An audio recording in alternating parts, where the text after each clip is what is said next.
In the 1800s, New England lobsters were cheaper than canned beans. Today, just a pound sells for $50, making it one of the priciest seafoods. We traveled the world to see how 11 foods went from trash to treasure. Our first stop is Maine, where we learned how its lobster became a billion-dollar industry and how fishermen are trying to protect it. For 7 months of the year, Steve and his brother Dan set sail in the dark to pick up bait. I'm 57, he's 55, but basically every dollar I've made has come out of the water right here since I was 12 years old. As they motor out to their first set of traps, Dan preps that bait.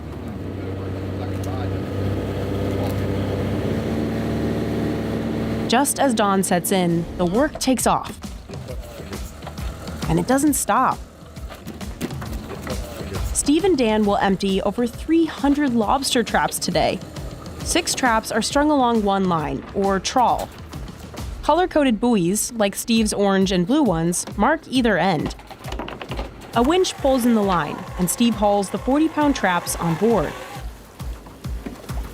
You get paid to pull them out of the traps. What hurts is what you slam your elbow onto when you're moving your arm out of there. The team throws back any bycatch or species that aren't lobsters, like these crabs. We don't keep anything we can't sell. They also toss back any lobsters that are too big or too small to be legally harvested.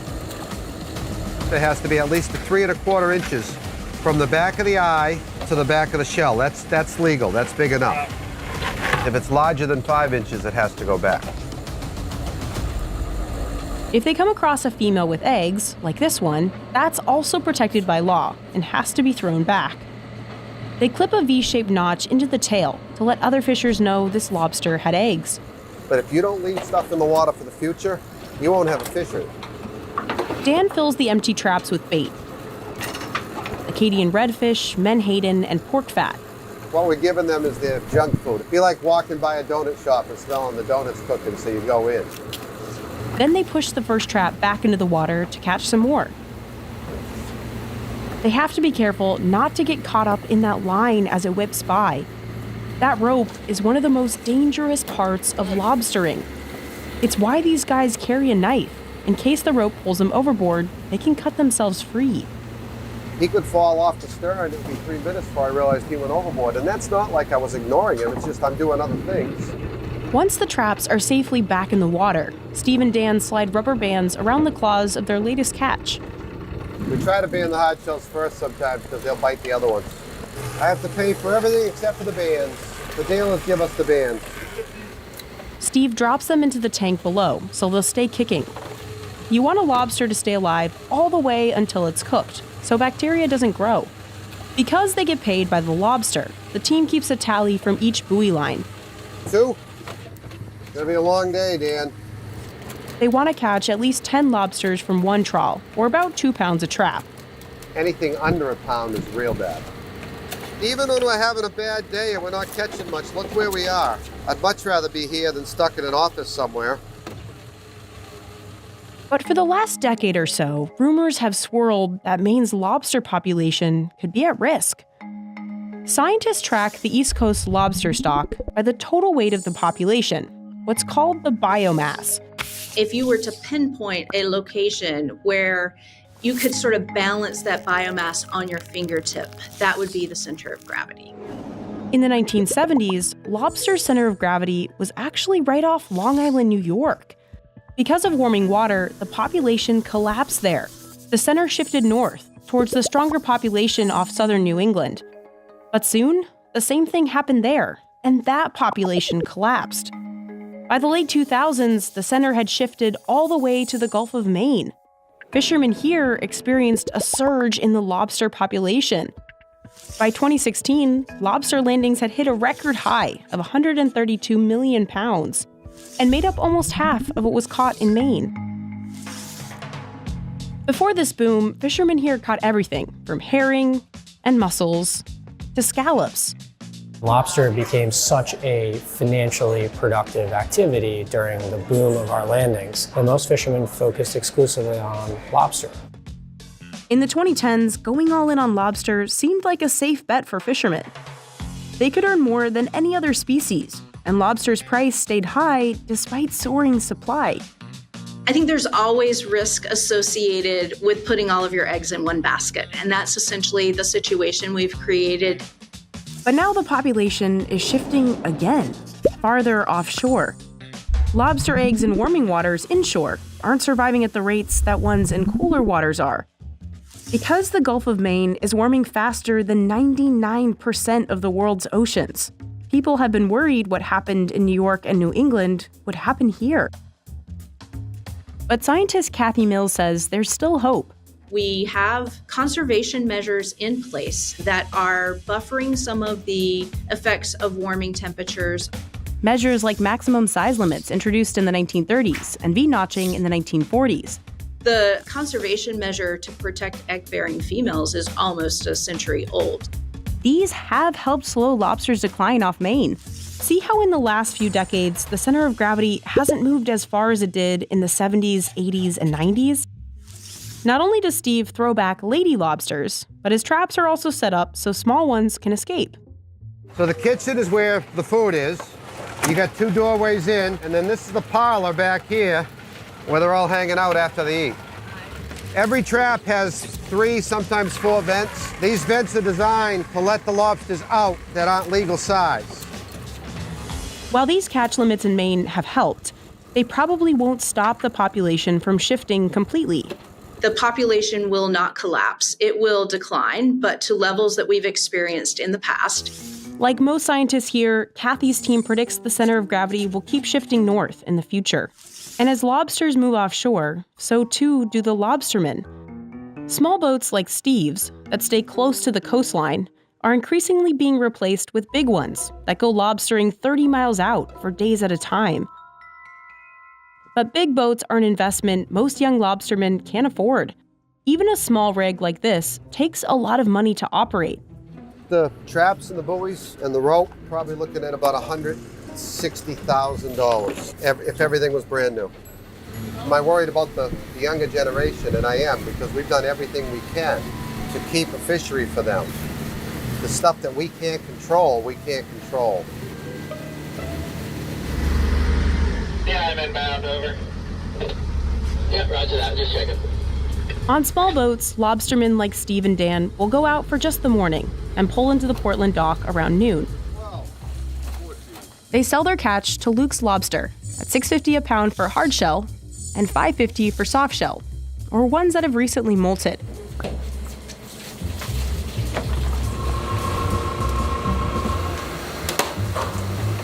Ward Peck runs the tank room. His team grades the lobsters based on weight and quality as they come off the boats.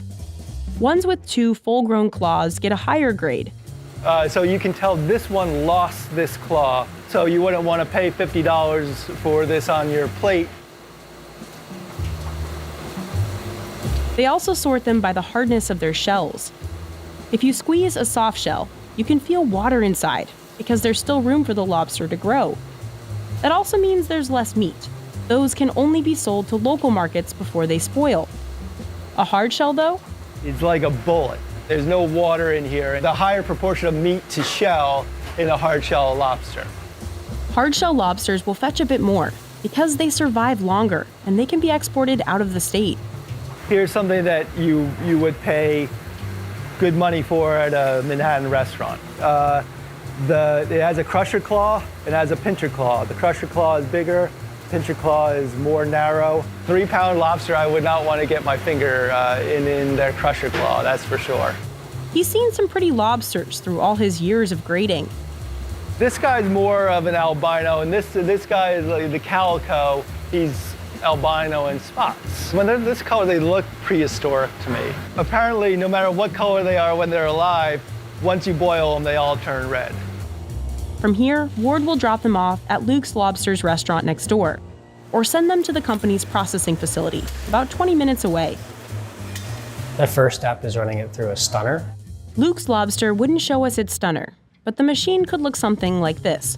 It's a lethal electric shock, marketed as a quicker and more humane way to kill lobsters than boiling them alive. At the processing facility, we were able to catch up to the lobsters just after steaming.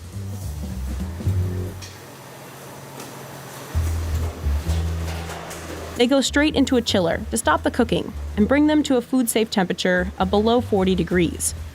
We then break the lobster down into parts. That's Luke Holden, a third-generation lobsterman and the founder of Luke's Lobster. Because of rising utilities and PPE costs, he says this processing facility actually loses him money. It's definitely a really tough industry to make ends meet. There are less and less processors in the state of Maine every year. He offsets the losses with the money he makes from his restaurants. I'm a little bit stubborn in nature. This is the business that I love. I find like so much energy just being a seafood processor. Workers dump out buckets of claws and knuckles onto these tables. These shellers move at lightning speeds, cracking open the claws and swiping out the meat. It's amazing how competent those pickers are and how fast they can go. In one shift, these pickers can shell 40,000 pounds of lobsters. This machine removes the small legs from the body. The company pulverizes the body meat into mince for its lobster bisque. But they don't waste those legs. They send them through this roller. The leg meat is used for a lobster ravioli, our lobster cakes, our lobster mac and cheese. All the shells get crushed into a powder that can then be used in fertilizer. At the back of the room, workers do a quality check of knuckle and claw meat. To make sure that there's no shell or cartilage before it ultimately gets packed up. If it passes the check, the staff packs them into 2-pound bags. This machine vacuum seals them. Then they get a slow trip down this flash freezing machine, which can take less than 10 minutes to cool them down to -10 degrees. The majority of the state's lobsters are processed into parts like this. Some of these packs will go to partners like Whole Foods and Benihana. The rest head to Luke's Lobsters restaurants, where they're seeing a surge in demand.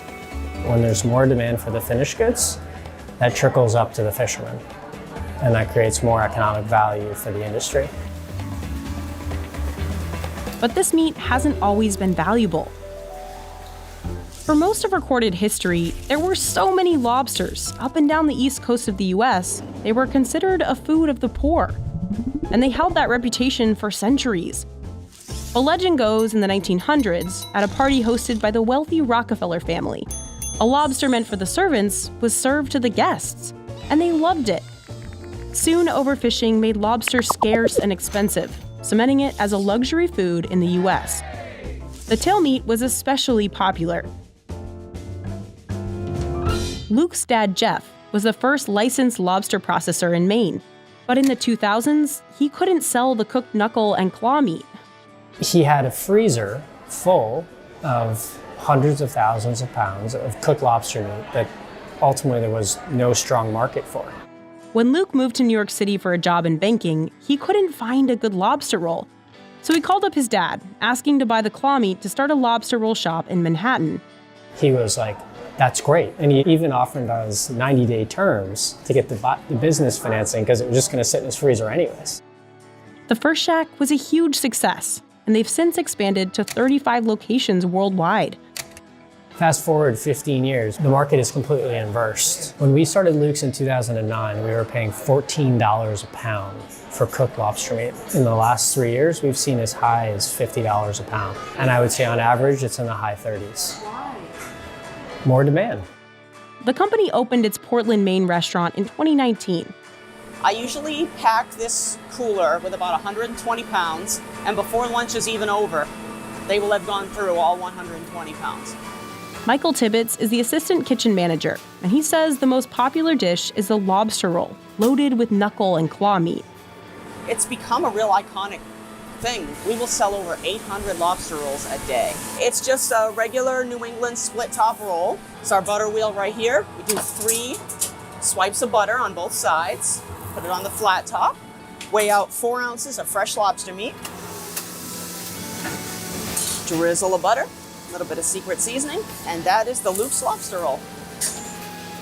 As popularity for lobster dishes has jumped nationwide, so has Maine's dependency on this one crustacean. Our overdependence on one fishery is going to always be scary, and it's always tenuous. That's why Bree Warner launched Atlantic Sea Farms, a company that helps fishermen get into a different kind of business, kelp farming. Not only is seaweed getting more popular stateside, its harvest season is the opposite of lobsters. We have all of this coastline. It's so protected, it's so nutrient dense. It's a perfect place to grow kelp. We have 4,000 boats that in the winter aren't doing a whole lot. Kelp thrives in Maine's cold water. So this is really good, healthy kelp right now. What you want to see is a nice dark olive color to it.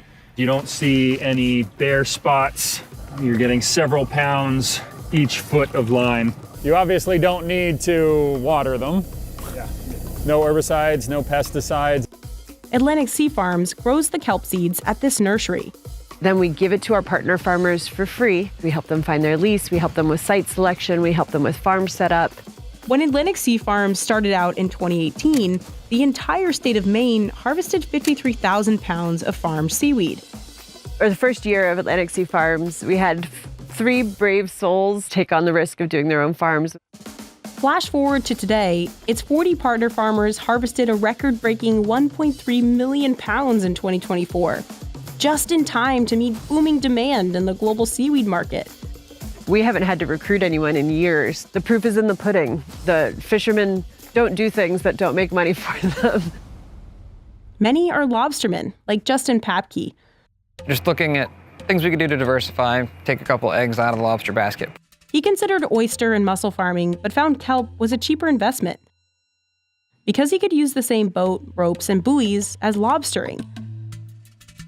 I had all these buoys just stacked up on the shore. It's like, well, they don't need to be on the shore. Maybe they could be making me money in the water. And kelp seemed to fit really well with lobstering in our season and our slow times.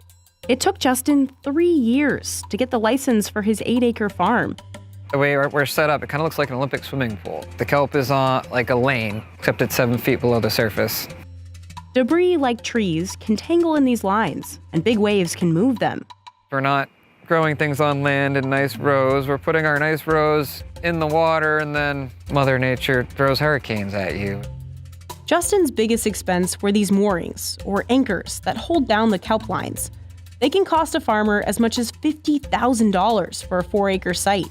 Once the kelp starts to grow, it gets really heavy, so it's better to spend a little bit more and get something that won't move. Justin can harvest 10,000 pounds a day on average during the season. Slowly, as we're getting better at it, it's become more dependable, and now it's a part of our income stream. For the past 5 years, Steve has also been harvesting kelp in the spring. He spent about $22,000 starting up his farm, but he says the investment was worth it. There's a lot less expense with the kelp once you set the farm up. You haven't got nearly as much fuel burned, and you haven't got a $600 or $800 a day bait bill. I don't find myself nearly as tired at the end of a day of harvesting kelp as I do at the end of a day hauling traps. After fishermen like Steve harvest their kelp, Atlantic Sea Farms buys it. We design all of the products, and we turn it into value-added products for grocery stores. From this factory, the company makes seaweed salad, burgers, smoothie cubes, and kimchi. I got here some skinny kelp that was harvested by one of our partner farmers yesterday. These blades clearly are taller than I am. It's really good. We wash, shred it, and we'll blanch it. And then from there, that product will go to our fermentation room, and we use that as an ingredient. The kelp ferments in gochujang, tamari, and gochugaru for 10 days and comes out looking like this. That's the spicy seaweed salad. Here, they're just trying to make sure everything's mixed really well together. Some of that liquid would have settled while all the product was sitting. Finally, workers scoop the salad into 15-ounce jars. This machine makes sure the lid is airtight. We want to get those lids on there really secure. Because it is a live product, there still can be fermentation that's happening, and so we don't want any air getting into those jars. Each of these jars is traceable back to the exact farm it was pulled from. And at about $10 a piece, they can be more valuable than raw kelp. The company makes over 75,000 jars of fermented seaweed salad every year and sells them in thousands of stores across the U.S. Our food system is so broken. It's making farmers poorer, the environment worse, and consumers less healthy. And what we're doing here on the coast of Maine to work with fishermen to diversify in the face of climate change with the most climate-friendly food on the planet, for me, that's very hopeful.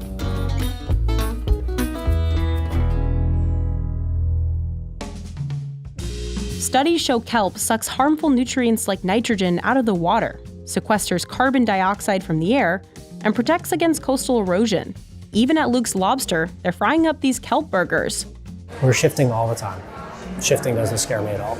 If they can sell the product, we should be encouraging more fishermen to go out and harvest kelp. So will kelp ever replace lobster? Probably not.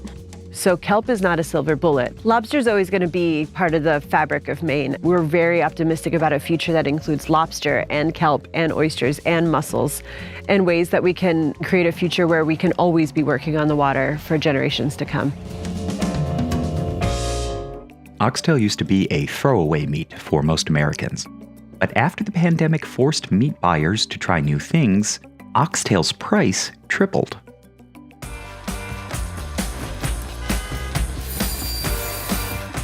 Finding oxtail on menus in the United States was rare just a couple decades ago. Pat LaFrida's family's butcher shop in New Jersey has been selling the cut since it opened in 1922. He says that in the past, the cut of beef never got much attention from restaurants. Most of his oxtail sales came from Latin American, Asian, and Caribbean communities who have cooked with it for generations. There are many cultures that focus in on the oxtail because at one time, it was an economy cut. One big reason oxtail was considered a throwaway is that it has a lot less meat than other cuts of beef. That's because it's mostly bone and fat, with only about 40% usable meat. To get the same amount of meat as 1 pound of another cut of beef, like sirloin steak, you'd need 2.5 pounds of oxtail. So when you really calculate how much meat you have for poundage of product, it's not much. Still, those eating oxtail back then knew it wasn't like any other cut of beef. The flavor is so distinctive. You can close your eyes, probably put your blindfold on, you will know that it's oxtail. Oxtail is high in collagen and is more gelatinous than most other cuts of beef. The collagen breaks down when it's cooked and gives the meat a buttery melt-in-your-mouth texture. I love oxtails. If they cook correctly, not everybody can cook oxtails. And if you season it right, oh my God, it'll last in your mouth for days. It really is the pearl of the animal. But because it's so succulent and because it's so spoon tender once cooked, there's no mistaking that for any other cut in the animal. And while oxtail wasn't widely in demand in the US, the story was much different in Jamaica, where food lovers have long known the value of the bony beef. I don't know if it's a bone or something, but most overseas, they come to Jamaica just for the oxtail. O'Shea Williams learned how to cook traditional Jamaican oxtail stew when he was a child. It's not to be prepared like any other way. Today, it's one of the best-selling dishes at his seaside restaurant, O'Shea's 876 Kitchen in Port Antonio, Jamaica. The dish dates back to the island's colonial era, when enslaved Africans were given unwanted animal parts like oxtail to eat. Using their ancestral cooking techniques and local spices, they turned it into a flavorful stew that's now a staple of Jamaican cuisine. The oxtail is typically chopped into 1-inch pieces and seasoned with fresh spices. First, we're gonna start with the garlic. We're gonna start with the onion next, some scallion. We're gonna start with the pepper, Scotch bonnet pepper. Scotch bonnet is add the spice, like hot.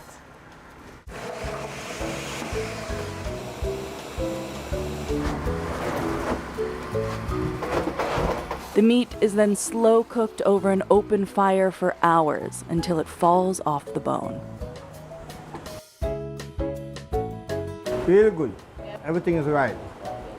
Look at spice, very nice. While oxtail was always somewhat of a luxury in Jamaica, the prices O'Shea is seeing today are way higher than before. That's because there's more demand in the U.S. 41% of meat imported to Jamaica comes from the U.S., including oxtail. So if prices are up stateside, they're up in Jamaica too. I might have to raise price because the things are really getting high. I believe that oxtail price will never drop. It's always been going up and up and up. Oxtail's popularity in the US has been on the rise since the mid-2010s, but it really spiked during and after the COVID-19 pandemic. As supply chain issues drove up beef prices in America, consumers searching for cheaper meat turned to cuts like oxtail. But oxtail was never meant to have such a high demand. Oxtail only makes up 4 to 6 pounds of a cow, compared to the hundreds of pounds of the other beef cuts. This limited supply, combined with growing demand, has more than doubled U.S. oxtail prices over the past decade, from $6 in 2015 to $14 in 2024. Today, Pat says oxtail is the most expensive he's ever seen it. The demand for it is as high as it's ever been. To understand just how much the price has jumped, we visited Chef Judith Abel at Swirl Wine Bistro in South Florida. She makes an oxtail ravioli that costs more than double what it used to. When we first opened Swirl, on the menu, it was under $20 for the dish. Today, it costs $48. Oxtail was one of Judith's favorite dishes growing up as a child in Jamaica. I can remember maybe around 10 having oxtail. It was so good, oh my goodness. It's always an upscale family meal. For better holidays, you'll get some oxtail. People are coming over to your house on a Sunday, you'll cook oxtail. It wasn't until she moved to the U.S. in 1986 that she realized just how inexpensive the cut of meat was outside of the island. It was like $1 and change. We were cooking oxtail at my sister's house because, oh my goodness, oxtail is like so cheap here. But as the price of oxtail rises, she can barely make a profit from it. There was a point where we were like, yeah, we're not putting it on the menu. So we had stopped serving it for a while. Right now we have to cap it because how much can you sell, ravioli for? But for now, I'm just making it out of love. With a $48 oxtail ravioli dish, it's safe to say consumers are feeling the impact. Oxtail prices are just getting out of hand, fam. That's Jamaican comedian Marlon Palmer. In 2016, he sparked an online movement bringing awareness to rising oxtail prices with the hashtag #MakeOxtailCheapAgain. It all started when he saw the price of an oxtail entree at his local Jamaican restaurant in Toronto start to rise. I went to Albert's and I looked at the price and I was like, this is not the normal price. And so I made a Instagram story or like a Snapchat or something, and I was like, can you look at this? $20 for a large oxtail in a tin? What is that? And at the time, Trump was running on his Make America Great Again campaign. So I was like, make oxtail cheap again. This is what we need to be campaigning for. The hashtag quickly garnered thousands of mentions all over social media, with longtime oxtail lovers sharing their experiences. Through doing it, I realized how many people felt the same way but just weren't saying anything. It's that sense of community. We're all in on the joke. We all know what's at stake here. And we're treating it like this dire situation that's not dire, but to our community, it's dire. Business Insider found itself in the middle of the controversy. In 2023, our food page reposted a video about oxtail on Twitter, garnering over 36 million views and thousands of reposts. In the replies, oxtail lovers like Marlon tried their best to steer people away from their favorite food, jokingly claiming that consuming it could cause severe ailments and even death. I kept putting like the vomit emoji and telling people yucky. Anytime someone would bring that up, I was like, you eat that? And like just making it seem grotesque. Cause like at a certain point, propaganda is the only thing that's gonna save us. We gotta start lying to these people. I'm pretty sure that worked on a couple hundred people. Any little bit makes a difference, man. Any little bit. But behind the jokes, there's still some real concern among OG oxtail fans. I think there's anger that it got out because we found a way to make what other people think was trash treasure. I think that's what really connects us to it. Like, we had it in-house for so long, nobody knew how great this was, and then the internet just propelled it to new heights. But the debate isn't only about price. There's also the question of the right way to make oxtail. Them like new stuff, yes, they like try new stuff, but after a while them try the new stuff, then automatically I go come back to the old stuff because they're not going to have the taste that what they're going looking for. No way. Feels like a trend because like you see it in like oxtail tacos, oxtail syrup, oxtail cereal, and they have now remixed it 500,000 times into different concoctions that I do not approve of. It's a mess now. It's gone overboard, and that's part of why I think the price has gone up as well. This way of thinking puts Judith and her oxtail ravioli in an awkward position. Because I'm Jamaican chef, they have this expectation. Oh, we're going to a restaurant that is a Jamaican chef. Oh, they have oxtail on the menu. They're expecting it to be on the bone, the traditional way. I worked in England, Wales, Switzerland. All of these experiences influence how I cook. How could I just cook oxtail the same old way? Of course I'm gonna find another way to cook it. To make the dish, she starts by trimming excess fat from the oxtail and browning it on all sides. The key to making oxtail tender is cooking it slowly at a low temperature in a flavorful stock. Once it's done, the meat is fall off the bone tender. Due to oxtail's long cooking time, making a batch of ravioli takes Judith 2 days. But Judith says she can't achieve the same flavor with any other cut of beef. It had to be the oxtail. Judith cooks the oxtail again for another 4 hours in more wine and beef stock. Well, that's gonna cook down. And the reduction of this oxtail is what we're gonna use as the filling for the ravioli. When Judith first considered adding oxtail to the menu at her restaurant, ravioli wasn't her first choice. Her goal was to pay homage to her Jamaican heritage while also distinguishing herself as a chef. I mean, there's a lot of Jamaican restaurants that you can go and get traditional Jamaican food. We want to set ourselves apart. It took years of trial and error to come up with this dish. Today, the oxtail ravioli is a customer favorite at Swirl.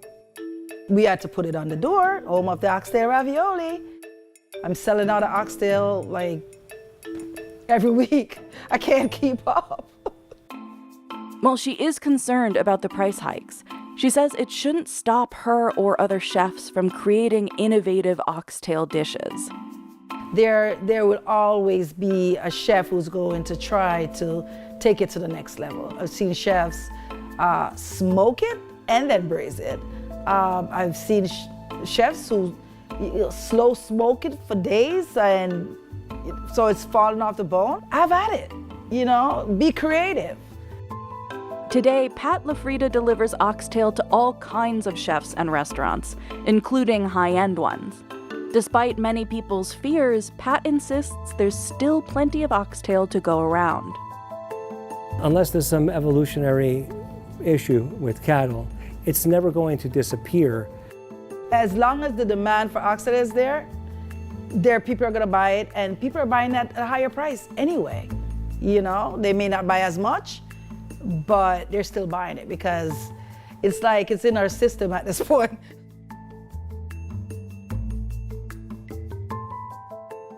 High-end foie gras, or fattened goose liver, is a costly and controversial fine dining staple. And this foie gras is 6 times as expensive. Here in Extremadura, Spain, Eduardo Sosa is one of the few people in the world making what his supporters call ethical foie gras. Toma, bonita, toma, toma, toma, toma, toma, toma, toma, bonita, toma. Many consider foie gras to be unethical because it's typically made by force-feeding ducks or geese to fatten their livers. Eduardo does things differently, and it makes his product incredibly pricey. A 180-gram jar costs over $200. But what exactly makes this foie gras ethical? And why is it so expensive? Mi familia lleva haciendo este sistema desde que sepamos nosotros el año 1812 y desde entonces no hemos parado. Nuestro foie se produce pues, de una forma muy sencilla. Nosotros tenemos una serie de gansos salvajes domesticados. When the weather turns cold and the bird migration season begins, wild geese join the tamed geese on Eduardo's farm. Here, the geese feast upon grass, acorns, olives, figs, and different seeds. Fijaros cómo lo comen y que les encanta la bellota.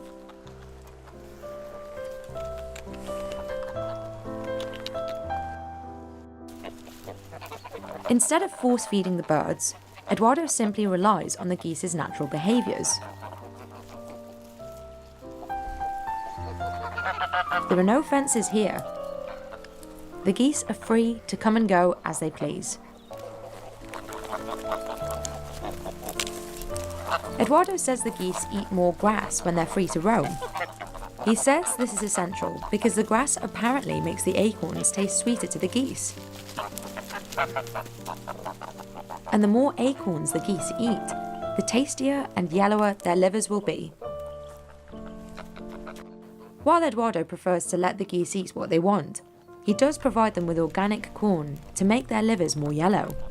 Hace años nuestro hígado era mucho más oscuro que el que es ahora, y entonces viendo en el mercado que la tendencia era una cosa más amarilla, más blanquita, más tal, pues se nos ocurrió de darle maíz ecológico, porque nos dimos cuenta que dándole maíz ecológico es como un colorante, entonces queda más bonito el hígado, ¿no? El foie. During this time of year, geese stuff themselves full of food to prepare for their winter migration.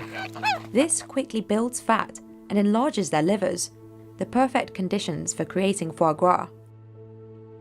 When it's time for the slaughter, Eduardo uses a traditional technique to stun the geese: hypnosis. He says this makes the process as painless as possible. It happens only once a year during the coldest part of winter, when the geese have the most fat. It also has to be a moonless night.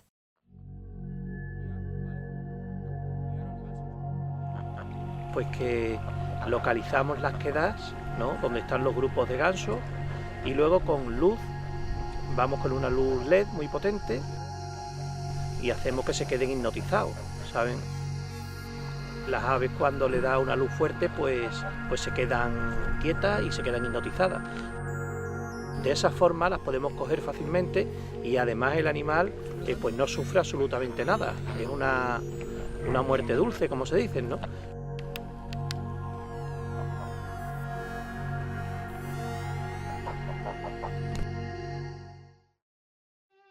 Eduardo's foie gras is so highly sought after because of how flavorful it is. To preserve its unique flavor profile, Eduardo prepares his foie gras very simply. Hemos cogido el horno, le hemos metido leña, lo estamos calentando y luego lo que vamos a hacer ya en estos envases especiales para conserva es calentarlo para que se cocine y como si fuera una cocina normal, ¿vale? Esto es lo que llamarían los franceses un hígado entier. Entier es que es una pieza entera del ganso metida en el frasco y cocinado, no tiene mayor historia, no lleva absolutamente nada, es 100% natural.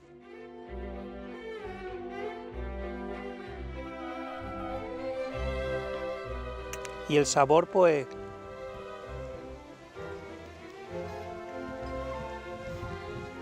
maravilloso.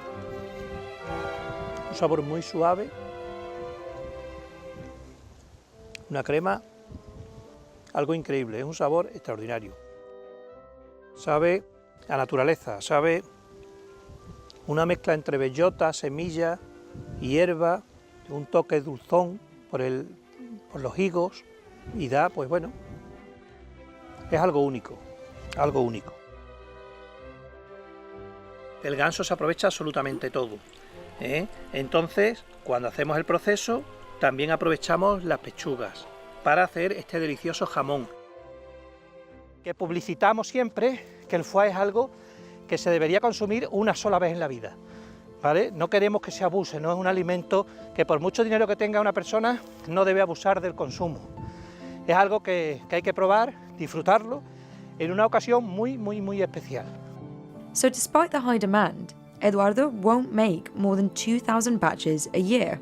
He says he's committed to maintaining the wild geese population and heavily discourages overconsumption, unlike most foie gras producers. Bueno, pues la industria lo que ha hecho es aprovechar la capacidad natural del ganso de generar grasa en su hígado, pues para hacerlo industrialmente. Les ponen una temperatura para que los gansos se crean que están en invierno, le ponen un aire acondicionado muy frío, entonces, y le empiezan a dar mucha comida con una máquina que le entra en el estómago y le empiezan a meter comida. Pues que le dan de comer muchas veces durante el día para generar muchísima grasa. Entonces el hígado se le pone bestial, imaginaros, puede llegar a pesar hasta 2 kilos el hígado de un ganso, más o menos. Entonces, y eso lo hacen en 7-8 días, ¿vale? Cuanto en la naturaleza pues necesita un año, una vida, en fin, hay mucha diferencia. La industria ha inventado un foie aprovechando los genes del ganso y entonces inventó un animal hecho en laboratorio que es el pato, que le llaman pato mular o pato mudo. Entonces es un animal hecho en un laboratorio, y entonces lo que hacen, que lo han hecho mudo para que no moleste, para que no esté dando chillos y tal, y consiguen un hígado muy grande. Ese es el foie que come todo el mundo, en los restaurantes, en todo el mundo, que es lo que hay, es una barbaridad. In recent years, climate change has pushed back the farm's traditional foie gras making timeline. En la época de mi padre, pues los gansos se elaboraba el producto a finales de octubre y ahora pues nos vamos a noviembre, diciembre, enero, incluso algún año en febrero, algún año hemos tenido marzo, pero bueno, que al final lo importante es que haga frío, que las bellotas y las hierbas y todo salgan, eso que lo mismo nos da un mes más, un mes menos o 2 meses, ¿no? Regardless of when it's made, Eduardo's foie gras, or natural foie gras as he calls it, has an extremely long waiting list every year. There was limited demand for Eduardo's foie gras until 2006, when he and his team won the coveted Coup de Coeur Award at the Seal Food Expo in Paris. Desde entonces comenzó de verdad la demanda. Bueno, fue cuando el CIFOG, la Asociación de Productores de Foie de Francia, nos quiso impugnar el premio diciendo que nuestro foie al ser natural no se podía considerar foie. Están continuamente poniéndonos demandas y están siempre que si el nombre, que si tal. Entonces, para no tener conflicto con ellos, siempre decimos que nuestro producto no es foie gras, ¿vale? De esa forma, nosotros ahora le denominamos foie natural gras, no foie gras. Despite challenges and criticism from other foie gras producers, Eduardo's product has only continued to become more popular. Te das cuenta que los grandes chefs del mundo, los mejores chefs del mundo, pues alaban el sabor, ¿no? Dicen que es algo increíble. Tenía el caso del chef Dan Barber en Estados Unidos, que dijo que era lo mejor que había probado en su vida, ¿no? La experiencia culinaria más grande de su vida, porque es que es algo diferente, totalmente. La Pateria de Sousa's natural foie gras costs €199 and sells out every year. El precio no creo que baje nunca, puesto que mientras se siga produciendo a pequeña escala, pues bueno, tenemos que compensar el coste de pocos animales en muchísimo territorio, pues con el precio, es algo lógico y normal. Despite the hefty price tag, Eduardo says he doesn't see much of a profit from his foie gras. Geese require more land than other livestock. Most people in his area prefer to raise Iberian pigs, which are very profitable. Por eso la gente, los vecinos, pues no tienen mucho interés en criar ganso. A nosotros nos ven como un poquito los locos del tema. La cría del ganso, pues bueno, es mi pasión, ¿no? Claro, no, es que es una pasión, es mi vida, es mi pasión. Mi padre me enseñó, yo estoy enseñando a mis hijos y lo que queremos es que esto no se pierda, ¿no? Y que la gente, ojalá saliera más gente a producir ganso. But it wasn't Eduardo's family who invented the natural foie gras tradition. Fueron los hebreos los que vinieron a la península ibérica y trajeron esta cultura del antiguo Egipto, ¿no? Es una forma muy inteligente Primero, de respetar al animal, segundo, de obtener grasa pues para la cocina. Ellos tenían la sabia costumbre de instalarse en los pasos de migración de aves, como es el caso de esta granja, ¿vale? Entonces, ellos tenían una serie de gansos salvajes domesticados, ¿vale? Que domesticaban y que hacían que luego atraían los gansos silvestres a la granja, ¿vale? En épocas de migración. Pues bueno, tenemos que, gracias a estas personas, desgraciadamente, estas personas judías tuvieron que abandonar España, expulsados por los Reyes Católicos, con el famoso decreto de expulsión del año 1492. Nosotros, bueno, pues nos quedamos con ese legado, con esa sabiduría de estas personas, y aquí queda pues un poquito de su historia.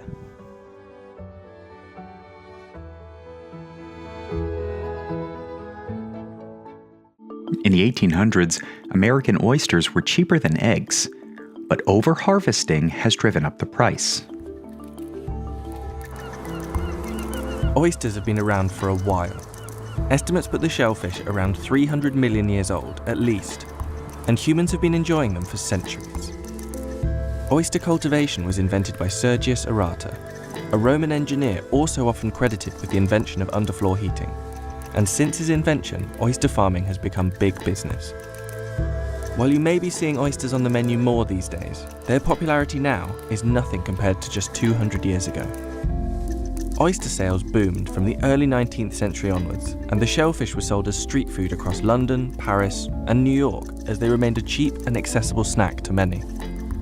In 1860, the small British seaside town of Whitstable alone was sending 50 million tons of oysters to London each year. And by 1900, New York was eating 1 million oysters every day. But as their popularity grew, so did the problems. Industrialisation and dredging of the waters in England led to overfishing. And as more people moved to the coast, more and more sewage ended up dumped in oyster-growing waters. Soon there were outbreaks of typhoid and other diseases, and many oyster beds had to be closed. Hard winters and new diseases killed off many of the remaining native oysters, and gave the shellfish a bad reputation that lasted for years to come. There's something else that kept the price of oysters down around the turn of the century: child labour. In the early 20th century, American photographer Lewis Hine captured photographs of many of the children working in the oyster industry, even photographing 4-year-old Mary, who would apparently shuck 2 pots of oysters each day. Things had to change though. We soon realised the importance of clean water in the oyster growing process and outlawed child labour. Making oysters environmentally safe and ethical to grow came at a cost, as the shellfish take a lot of work to produce. And now, when oysters are raised, the environment they're grown in is one of the main considerations. Here, there's no industry, there's very little even farming here. What you've got out in the loch is just everything that is naturally in the loch. So they're feeding on the best possible feed that you could want, and they couldn't be in any more natural product. Each oyster takes 2 to 3 years to mature, and they start out microscopically small. The tiny shellfish are grown in hatcheries. When they're large enough, they're transplanted to their final growing place. Well, we get the oysters in from our hatchery when they're about your thumbnail size. We will grow them in these baskets for approximately 2 to 3 years, and then we'll send them to the depuration centre for depurating and then for packing for dispatch. At Loch Fyne, every oyster is depurated, a process that cleans the oysters and removes any dangerous bacteria. Every single oyster must be checked by hand. Making sure that each oyster is shipped live is paramount. Believe it or not, we sell roughly about 35,000 oysters every week out of here, and every single oyster is individually checked. So what we would do is, when we're packing the oysters, we'd pick up 2 oysters and we would tap them together. Now, you can obviously see that one's dead, but when you're packing thousands at a time, you won't necessarily see it, and sometimes it's only open just a little tiny bit. But when you tap that oyster, you can hear it's hollow straight away, and that is the best way to tell if an oyster's going to reach its shelf life, whether it should be discarded.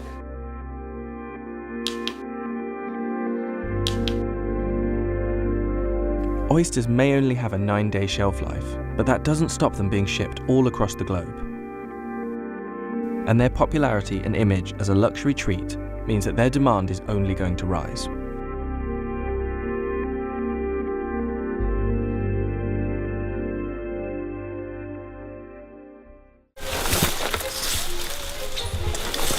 Harvesting acai is a dangerous job in Brazil. Workers climb thin palm trees deep in the Amazon rainforest. Ela pode chegar lá em cima, no pegar do cacho, ela quebrar, no meio que ela é frágil. These berries have become one of the most popular so-called superfoods in the US, and they aren't cheap. One bowl can cost up to $15. And while the berry has exploded in popularity in recent decades, small farms like this haven't really been able to cash in. A gente fica com a menor parte do lucro aqui na comunidade, né? To this day, most acai in Brazil is harvested by families on small-scale farms. But big plantations are on the rise, putting pressure on families like Lucas Nogueira's and a way of life that goes back generations. Mas é uma dádiva de Deus. Uma importância muito grande para nós, para nossa alimentação, para nossa sobrevivência. So how did this Amazonian fruit become so trendy? And what is the true cost for the people who have been harvesting it for generations? Vem junto. Aqui tem cacho, aqui. Olha aqui, ó, açaí. Olha aqui, açaí, ó. We met Lucas at the end of the 2021 harvest, but there were still some berries left on a few trees. His family's farm is roughly 70 miles from Belém, the capital of the state of Pará, which grows more than 90% of the acai produced in Brazil. The only tool they use to climb is a single piece of rope called a piconha. They used to be made of leaves. Essa folha aqui, a gente pegava, torcia ela, aí passava por aqui, fazia isso, para ver como o tempo vai mudando, né? Today, Lucas's son Luiz Fernando will go up. Se tiver, só põe que tiver maduro, não tá que tiver paró. Pode subir, vai com cuidado. The trunks are so thin that climbers have to be lightweight. É perigoso, sim. O cara tá lá em cima e uma árvore quebrar. É arriscado o cara quebrar o braço, quebrar o pé. At the top, they swing from the tree to reach multiple bunches.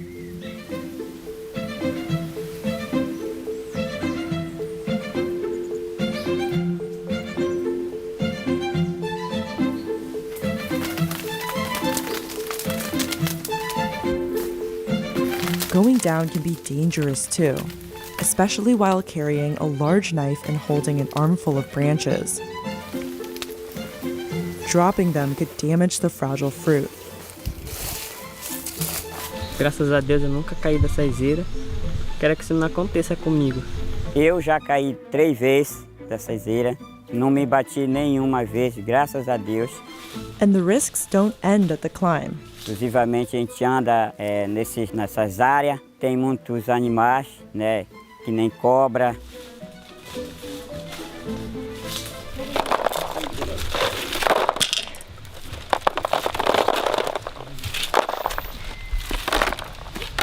Lucas and his family harvested 53 baskets like these in 2021, earning them an income of about $950.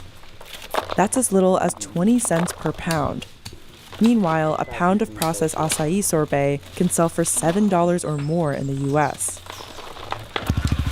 Part of the issue is that Lucas has to sell his acai as soon as possible because the fruit goes bad fast. That leaves farmers who don't have processing machines with little leverage to negotiate.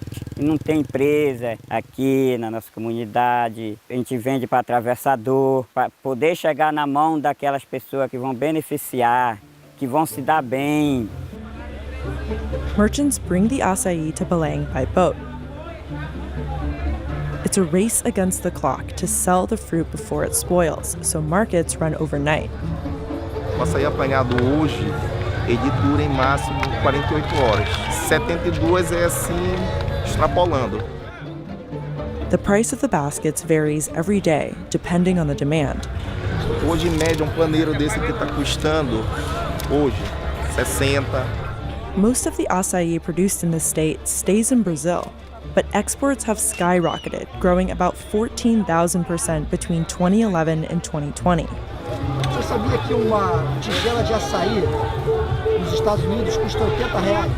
$15. Quanto? $15. $15? Não sabia não.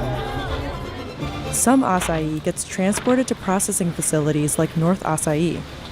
Every day, 22 tons of fruit are turned into frozen pulp, the acai that most people outside of Pará are familiar with. O açaí é uma películazinha com caroço. Então 95% do açaí é caroço. This is the stage where we see the biggest jump in price, about 177%. Esse produto tem que estar congelado em menos de 24 horas. Aí a gente vem para cá, onde aqui é o túnel de congelamento. A polpa fica congelada nesses monoblocos, aonde a gente depois leva para a câmara de estocagem e guarda ele para vender ele no mercado internacional e nacional. Today, more than 70% of Brazil's acai exports end up in the States. Nós estamos muito presentes, muito forte, tá?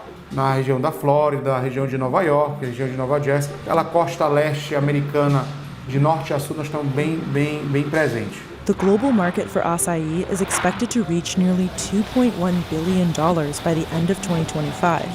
O mercado como a China abrir as fronteiras para consumir esse produto, nós vamos aumentar. Acai's popularity took off in other Brazilian states in the 1980s, when it became part of workout culture in Rio and Sao Paulo. The Bulls made regular appearances in this popular 90s soap opera that took place at a gym.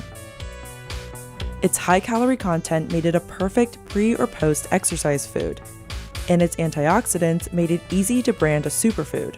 That came with claims that it can solve all sorts of health issues, like obesity, type 2 diabetes, coronary heart disease, strokes, hypertension, high risk for COVID-19, cognitive difficulties, sexual difficulties. But nutritionists say this narrative has been blown out of proportion. Wait a minute. One food can't do that, can it? No, of course not. Nonetheless, Americans were hooked and made all kinds of acai bowls, mixing in fruit, granola, honey, and more. But it's a far cry from the culture of the people who have eaten it for much longer. Indigenous people living in the Amazon have harvested and consumed acai for centuries, maybe even millennia, and it's still a staple food in the daily diet of people in Pará, who eat it fresh with savory meals. Lucas was 12 when he started climbing acai trees, and he still does, 36 years later. Aí eu tirava para o meu consumo, para ajudar meus pais. Então eu acharia que ele não tinha condição de me bancar, né? E aí comecei a apanhar o açaí, né? Para me manter, para minha roupa, era sorteio, meus calços, sapatos. In recent years, acai has also made headlines in American and Brazilian media for reports of children working in the industry. But farmers like Lucas say it's always been this way, and that it's normal for everyone in the family to help out and learn the trade. É uma cultura, porque vai passando de pai para filho, de avô para neto, né? Nowadays, Lucas owns this land along with 55 other families. These kinds of settlements are called quilombos, or a quilombola community, and many go back centuries. They were established by enslaved Africans and Afro-descendants who ran away into the jungle and started communities like this to survive. Many learned from indigenous people how to harvest and process native foods, including acai. The Brazilian government estimates there are nearly 6,000 quilombola communities in the country, and a 2013 study found roughly 75% still lived in extreme poverty. Mas é uma comunidade rica, né? A gente se diz assim pobre, mas se torna rico, né? De espírito. Lucas's acai trees grow alongside different native trees and plants. But larger monoculture plantations that produce more fruit are on the rise. The amount of land used for these plantations has more than tripled since 2006. A gente trata como sistemas homogêneos muito frágeis, né? De pouca resiliência. These plantations are often located far away from floodplains where acai trees naturally thrive. That means big producers have to irrigate their acai trees, while farmers like Lucas rely on natural seasonal flooding from the nearby river. Isso sem falar no problema da biodiversidade por inteiro, né? Se você, enfim, transforma a Amazônia em plantios.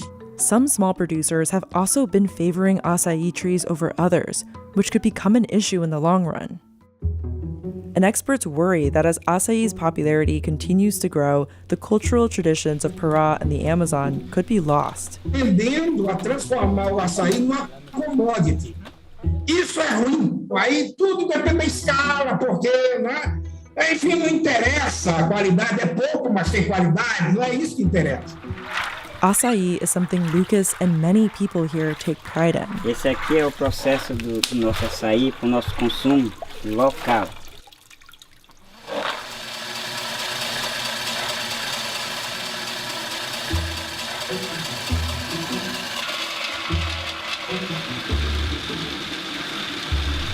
Isso.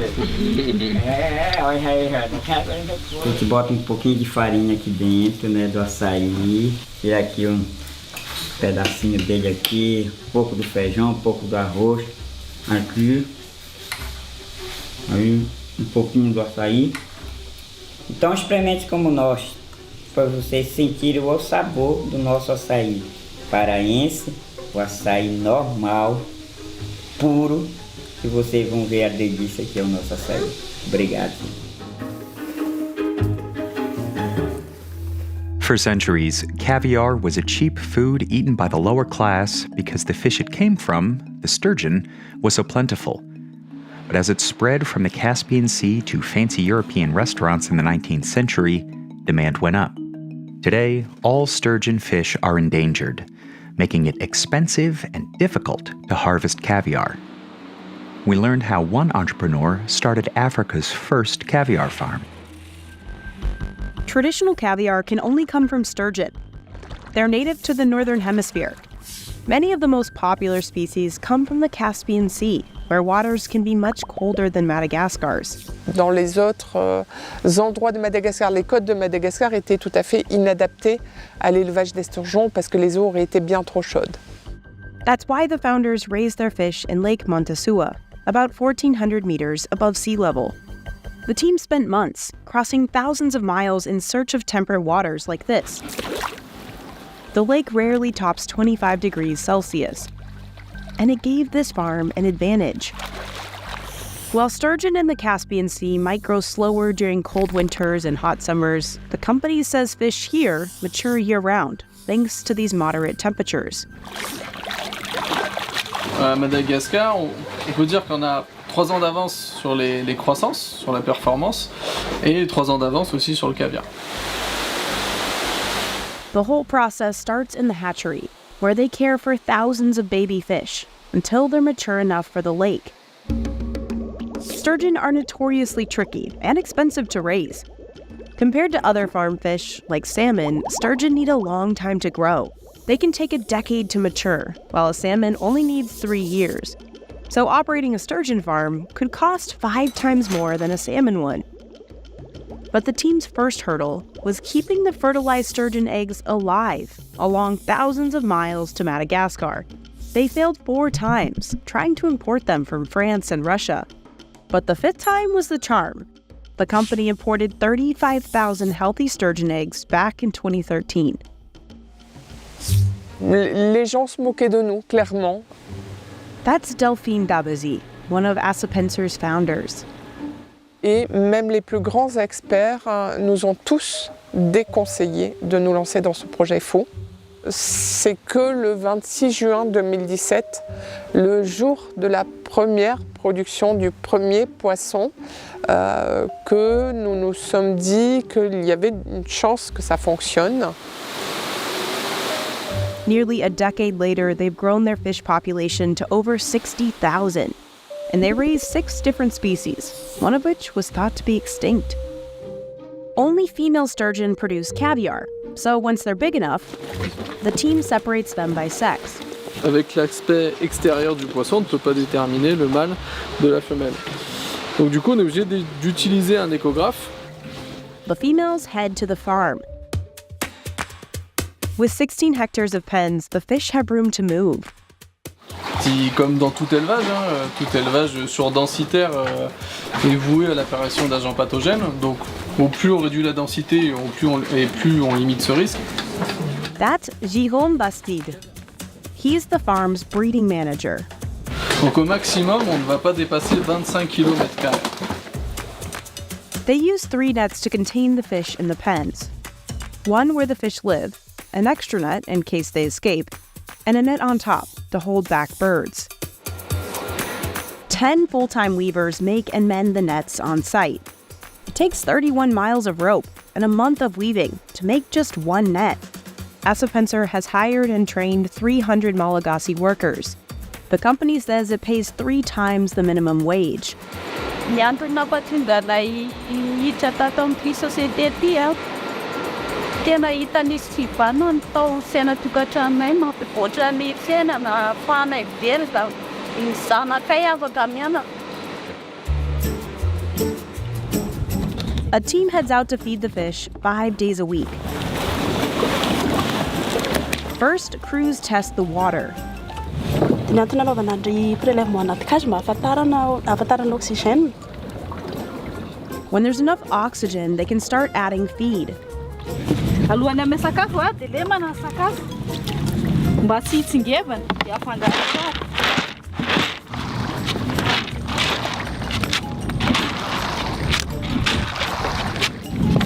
Dia aparitaka atao ampovoany tsara mba tivoaka ivelany. Dia vanina ny baka. Dia vanina ny pelle. Dia arina ato anaty kazy. That's so the food will sink to the bottom, where the sturgeon eat. The company produces about 60 tons of feed a month, made from a base of fish meal and vegetable meal, like soybean or rice bran, yeast, and water. If the fish aren't fed the right thing, Jérôme says they could take twice as long to grow. Donc d'où l'importance d'avoir un aliment sur mesure par rapport à son espèce. Et je vais dire que ce qui coûte le plus cher dans l'exploitation, c'est la production de l'aliment du poisson. The company spends over $130,000 a month on feed alone. Assapencer makes the food on site and sources about 80% of its ingredients from farms nearby. Ça a développé toute une économie locale en fait. Il y a les paysans, il y a les épiceries. Donc ça c'est le tourteau de soja. Ça c'est local. Arimonda manages the feed mill. His team grinds all the raw materials into powder. Machines then cook and shape the feed into granules. The recipe and size of the pellets change based on the age of the fish. Plus le poisson est jeune, plus il a besoin d'énergie. Plus le poisson est jeune, plus il a besoin de protéines et de lipides. Feed is such a big expense for Assapencer because the fish eat so much of it. De 4. Donc ça veut dire que la femelle a besoin de 4 kg de granulés pour produire 1 kg de poisson. Indro maraina dia après-midi amuru.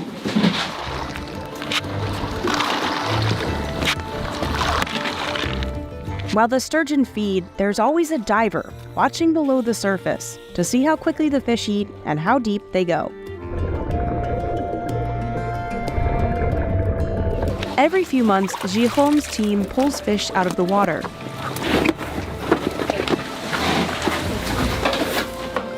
He checks for roe in the sturgeon using this ultrasound machine. These fish were born in 2017. Et tous les points noirs et blancs, ce sont du caviar. He measures the roe to help determine which fish need more time to develop their eggs. They isolate the fish that need a few more years to mature.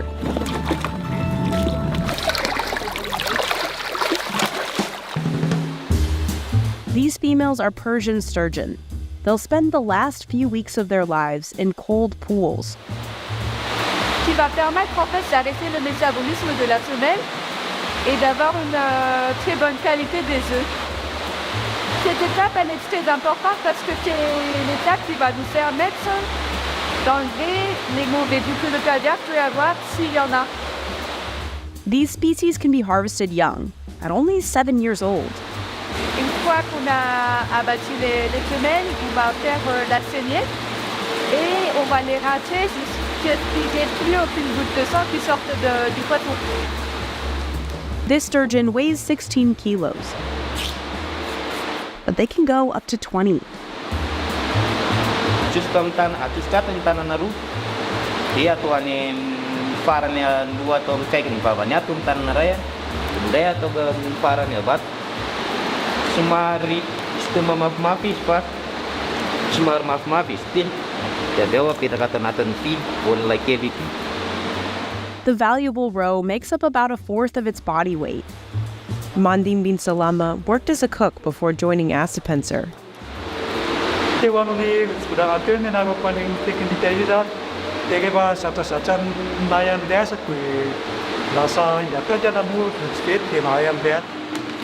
But the roe isn't finished caviar just yet. Workers run the eggs over a sieve to separate them from the fish's innards. Then they wash the eggs to remove any leftover bits. These workers spread the roe out so they can see any misshapen or discolored eggs that need to be removed. Now they race against the clock to salt the roe in a minute. Pourquoi 60 secondes? Parce que si on le fait plus, ça risque de ramollir les œufs. Any less time, and the eggs won't have a consistent salty taste. The salt, along with 4 months of aging in these fridges, helps develop the caviar's nutty flavor.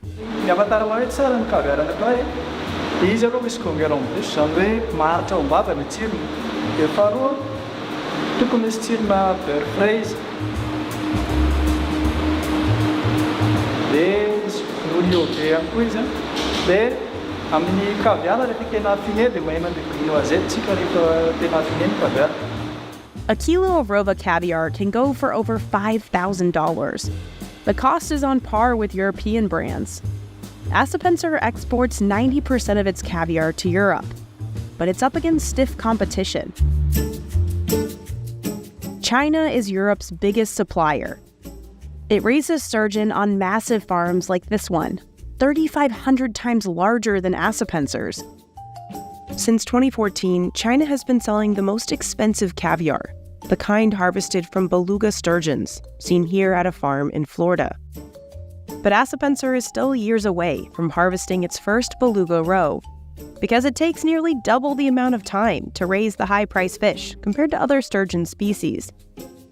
On ne sait pas encore combien on va produire en vitesse de croisière. La vitesse de croisière, ce sera à partir de 2026, 2027 ou 2028, quand nos belugas commenceront à bien produire le caviar.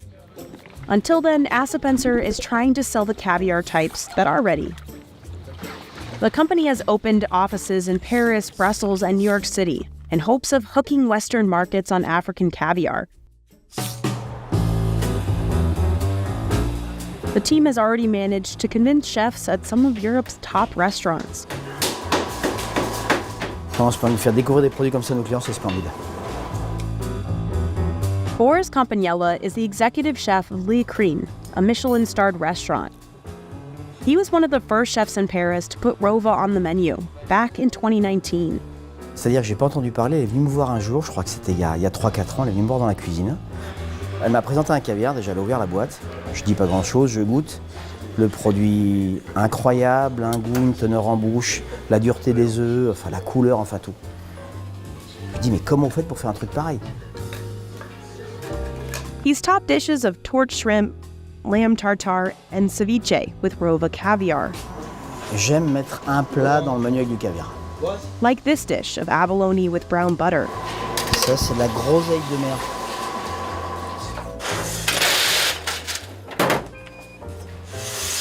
Mais on annonce à chaque fois qu'on arrive à la table, on annonce caviar de Madagascar.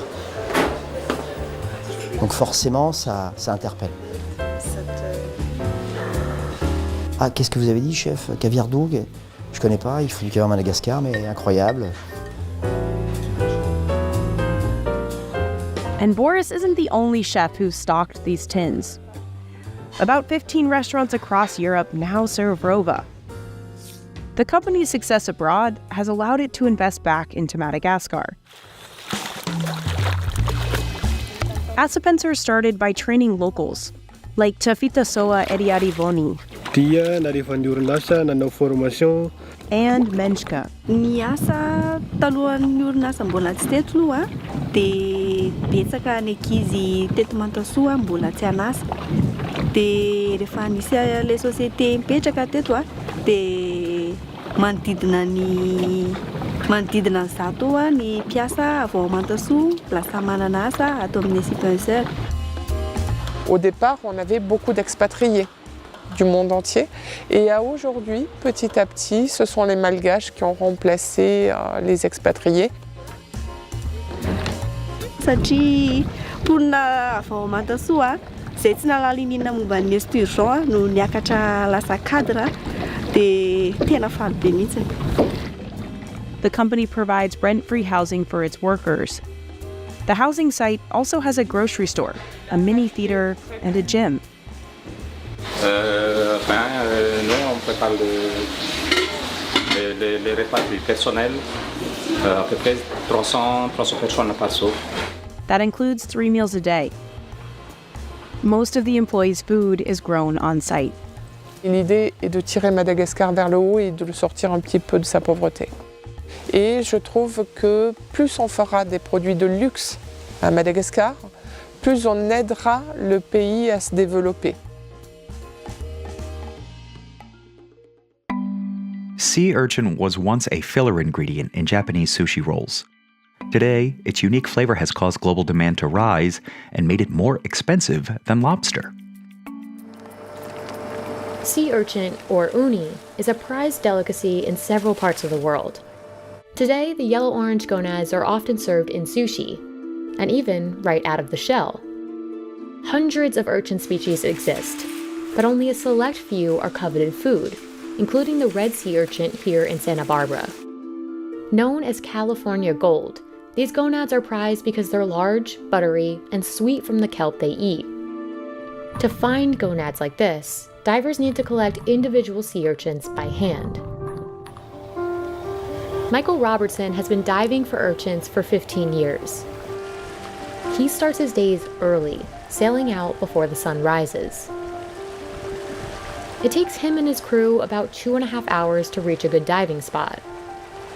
See that little island up there? That's called B Rock. That's where we're going. So all this green right here on top of this red, that's reef, is vegetation. That's a good thing. That lets us know it's not sand and it's just not bare rock. If there's vegetation, maybe there's urchins. Michael looks for abundant kelp forests to help him decide where to dive. More kelp typically means better quality urchins. 2010, on a good day, a diver could harvest maybe up to 2,000 pounds a day of good quality sea urchins. Now the divers are typically coming in with about 300 to 500 pounds a day, so a quarter of the amount. But surprisingly, parts of California's seabeds are full of urchins. If they wanted to, they could still bring in 2,000 pounds a day. There's a lot of sea urchins out there, but there's a lack of kelp. So even if you bring in 2,000 pounds, if they're not marketable, then we don't harvest them. If you want to compare how it was to how it is, this was solid kelp from here all the way in, all the way down. And now you have just little pockets here and there. That lack of kelp impacts the value of red sea urchins. It also strains the ocean's ecosystem and the species that rely on kelp forests for habitat. Along with warming waters and pollution in recent decades, a certain sea urchin is to blame. Sea urchins can survive for years without eating, even without gonads. And after the decline of sea stars, one of its predators, in 2013, the purple sea urchin population exploded, consuming more than 95% of California's kelp forests as it grew. Purple urchins are smaller and produce fewer gonads, so there's little commercial demand for them. And as purple urchins multiply and eat more kelp, red urchins with good gonads become harder for divers to find. Finding the right spot to dive is just the first challenge. Getting your hands on these spiky creatures is the main one. Some people wonder if sea urchin diving is a dangerous occupation. It can be as dangerous as you allow it. If you don't keep really tight tabs on your gear and the mechanics of your boat, it could easily kill you. To make the job easier, Michael and his partner Fred need specific tools. So this is the one essential piece of equipment everybody has to have. It's called a rake. It's custom made. Everybody has their own take on how they like to have it done. I've got all these fancy colors on mine because if I ever drop it, I'll be able to see it on the bottom. And my daughter loves putting the tape on.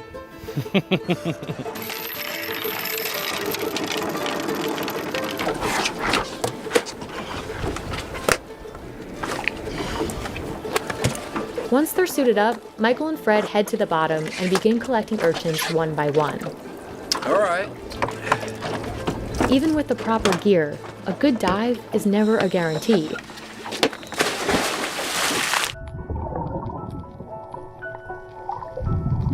Typically, there are only about 5 gonads inside each urchin.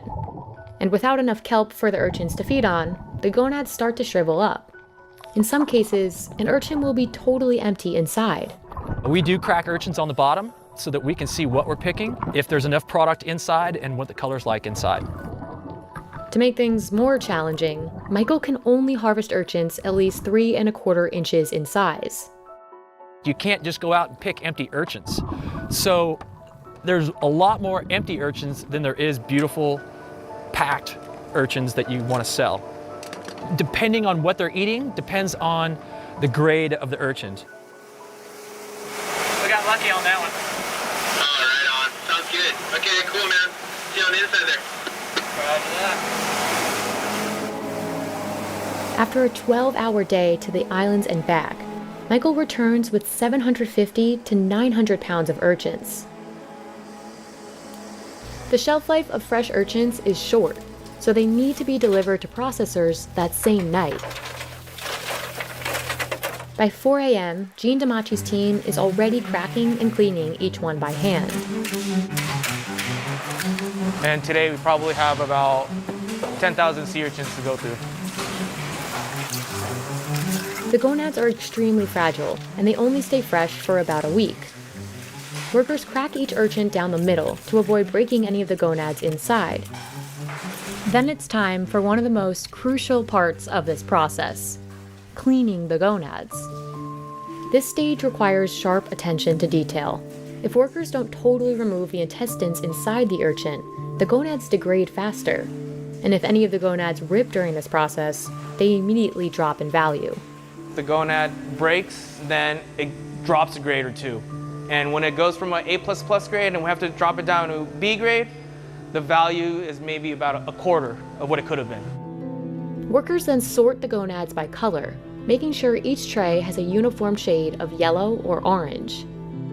After they've packed each wooden tray, they use tweezers to inspect each gonad again and gently remove any remaining kelp, shells, or spines. The most valuable gonads make up the A++ grade. Gene sells a 200-gram premium tray like this for $100. These uni are bright yellow or orange and come only from the sweeter male urchins. They're primarily sent to restaurants. But Gene doesn't come by this quality of gonad often. He typically only finds 1 premium gonad out of every 100 urchins. Sea urchin gonads weren't always valuable food in the US, particularly in the 70s, just before Gene's father opened Tradewind. The government used to ask the divers, the local divers, to smash them, kill them at the time, until a Japanese person came along and said, no, this is actually a delicacy in Japan. And after many trials and errors, we also found out that Santa Barbara sea urchin is actually really, really good, like one of the best in the world. Santa Barbara urchin was traditionally shipped to Japan until economic collapse stalled things in the mid-90s. Fortunately for Gene's family and other U.S. producers, a sushi boom took off in the U.S. around the same time. Those of us that was able to make the transition from the Japanese market into the U.S. domestic market survived at the time. Today, Gene ships his product across the U.S. Uni is one of the few seafood out there that they really haven't perfected farming yet. Until somebody figures that out, uni is probably going to be a limited, highly sought after item. This ultimately raises the price of rare premium gonads. This year, we're actually seeing a good quality, high quality uni that we haven't seen in about a decade. We're seeing a lot more colder waters. We're starting to see kelp grow back where it hasn't grown back in the last 10 years. Just 50 years ago, bluefin tuna was mostly used to make cat food. But its popularity on the Japanese sushi market led to the massive fish selling for up to $3 million. This bluefin tuna is 363 pounds. It's known as the king of sushi in Japan for its color and texture. Some of the highest quality bluefin are auctioned for millions of dollars at the Toyosu market in Tokyo. At almost 4 million square feet, the market is a one-stop shop for fish from all over the world. Here, tuna is sliced, packaged, and sold to high-end clientele and grocery stores alike. But before it's sold, experts must first bid on the top-tier tuna, which can go for millions. In 2019, a Japanese restaurant chain paid over $3 million for a 612-pound tuna. And at the center of this action are expert tuna scouters like Takayuki Shinoda. He's a Naka Aroshi, or intermediate wholesaler. His job is to select the best tuna from around the world for his customers.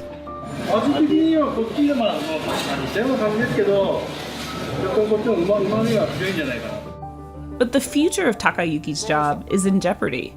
The population of bluefin tuna is down 97% over the last decade, which means there will be less of a need for Naka Oroshi like Takayuki. ただ私がこれから10年後、20年後、30年後にその時にマグロがなくなってしまうんじゃないかな。Takayuki has been a Naka Oroshi for 30 years. 私の石地という店はですね、先代の祖父が創業したお店で。For him, work starts at 4:30 a.m.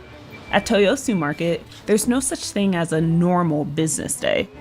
Octopus and squid arrive a day earlier. Fresh fish like horse mackerel and sardines come in before midnight. And truckloads of tuna are dropped off every hour. 取扱量としては水産物は1日約1400トン弱、それから金額にすると14億程度ですね。That's almost $13 million. And tuna is the market's most popular product. Each day, the fish make their way from the boat decks to the auction floor. But it's more than just the type of tuna you find in a can. There's big eye tuna, ideal for sushi and sashimi, yellowfin tuna, perfect for grilling at restaurants due to its high fat content. But most bidders are here for the bluefin. Between 3 and 5 a.m., wholesale employees lay out tuna one by one. Bidders like Takayuki have about 15 minutes to evaluate dozens of fresh tuna before the auction begins. Sushi restaurants, supermarkets, and department stores all depend on Naka Oroshi like him. Takayuki looks at the quality and cost. 僕はですね、もう本当に見た目ですね、その一瞬のフィーリングというか直感を信じて、魚を選んでます。基本は、皆さんやってる通りのことがあって、まず尾っぽ、尻尾の部分が切れてるので、そこの断面、あと腹ってお腹の部分がですね、裂いてあるので、そこを見て腹の内側の部分をですね。Any sort of nick or flesh wound can lower the price by thousands of dollars. When tuna is reeled in, it can wriggle and writhe, causing a chemical reaction in the muscles. The movement speeds up decomposition and makes tuna sour, soggy, and less tasty. 品質が 100% のものが 30%、20% にまで落ちてしまうんですけど、そうなることが僕は一番の資源の無駄遣いだと考えてるんです。When the bell rings, the bidding begins. A range of hand signals known as teari are used to place bids, an index finger for 1 and 2 fingers for 2. But whether that's 1,100 yen a pound or 12,000 depends on the type of fish being auctioned. In just 10 minutes, the auction's over and winning bidders claim their prizes. 今日のマグロの競りの価格は、今日マグロ本体がですねそんなに大きくないんですよ。103キロっていうマグロだったんで、トータル金額にすると、軽自動車ぐらいの価格ですね。The tuna then makes its way from the auction floor to the intermediate wholesale building for filleting. Toyosu keeps the temperature between 50.9 and 77 degrees Fahrenheit to slow decomposition. Wholesalers also rely on a fleet of small trucks known as tare. They zip through winding corridors to minimize how long the fish are exposed to air. やっぱり魚がまず空気に触れることが、品質劣化のまず第一なんですね。それが空気に触れさせないようになるべく必要以上のものは下ろさない、さばかない。The Ishiji team works as a unit to move the heavy tuna onto the cutting table. To prepare the tuna for cutting, first they wash it, then remove the ice. 細かくやんないで、今みたいにそれでシューってやるのを何回かやった方がいいよ。もう叩ける人がいないっつうのサイズ。自分が選んだマグロがその通りだったかどうかっていうのは、やっぱり魚をさばいてた時に初めて、合ってたんだ、間違ってたんだっていうのが分かりますね。それまではやっぱり分からないので、すごく不安はあります、今でも。Most of Takayuki's high-end customers care about two things when it comes to raw bluefin tuna: color and taste. 色がいいとやっぱりどうしても味が薄くて、で味がいいと逆に色はいいんですけど、色持ちが悪いんですよ。僕が例えば一般の方が見学とか、お見えになって、味見させてあげるんです。で皆さん、大概がですね、醤油つけなくても美味しいねって言っていただけることが多いですね。It's then brought inside the shop where it's divided and filleted. Customers show up early to get the first pick. どの辺がご希望ですか？場所どの辺でも構わないんで。真ん中辺で、はい。2.9。これは腹かみって、マグロの部位の中で一番高価な部分ですね。Not a single part of the tuna is wasted, even its eyes. 私どもの、お客様、顧客にはですね、主にそういう、ミシュラン。Customers have relied on the market's high-quality fish products for decades. Before the market moved to its new location and was renamed Toyosu, it was known as the Tsukiji market.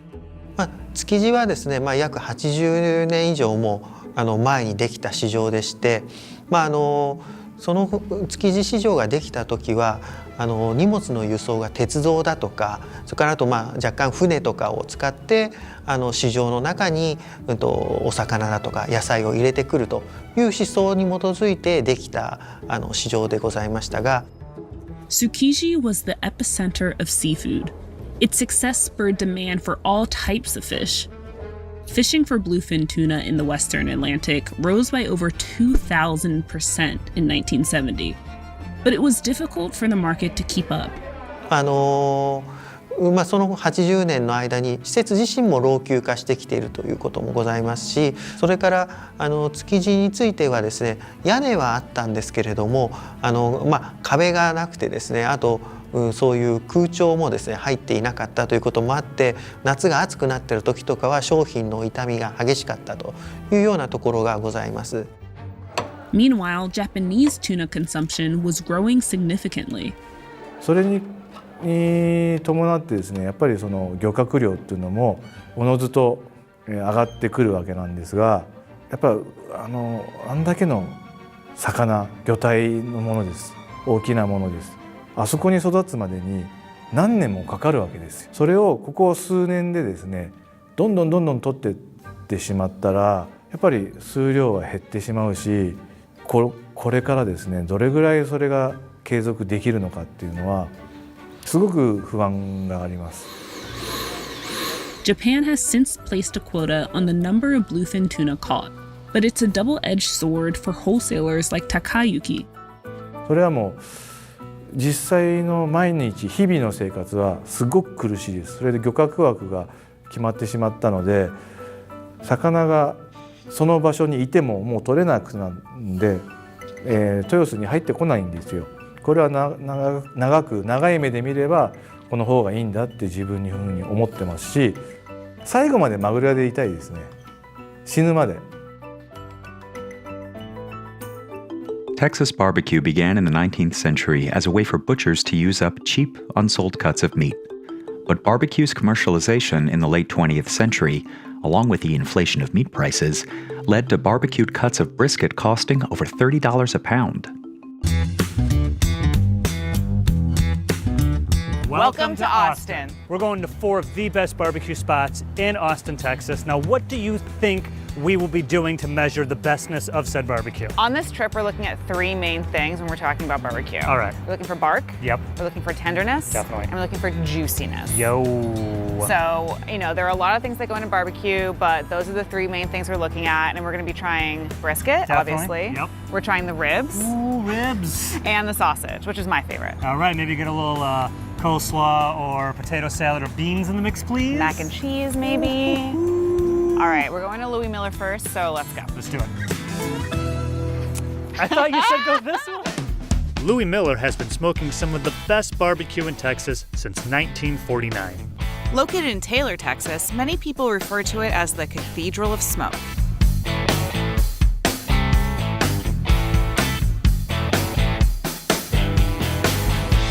Central Texas barbecue is very unique.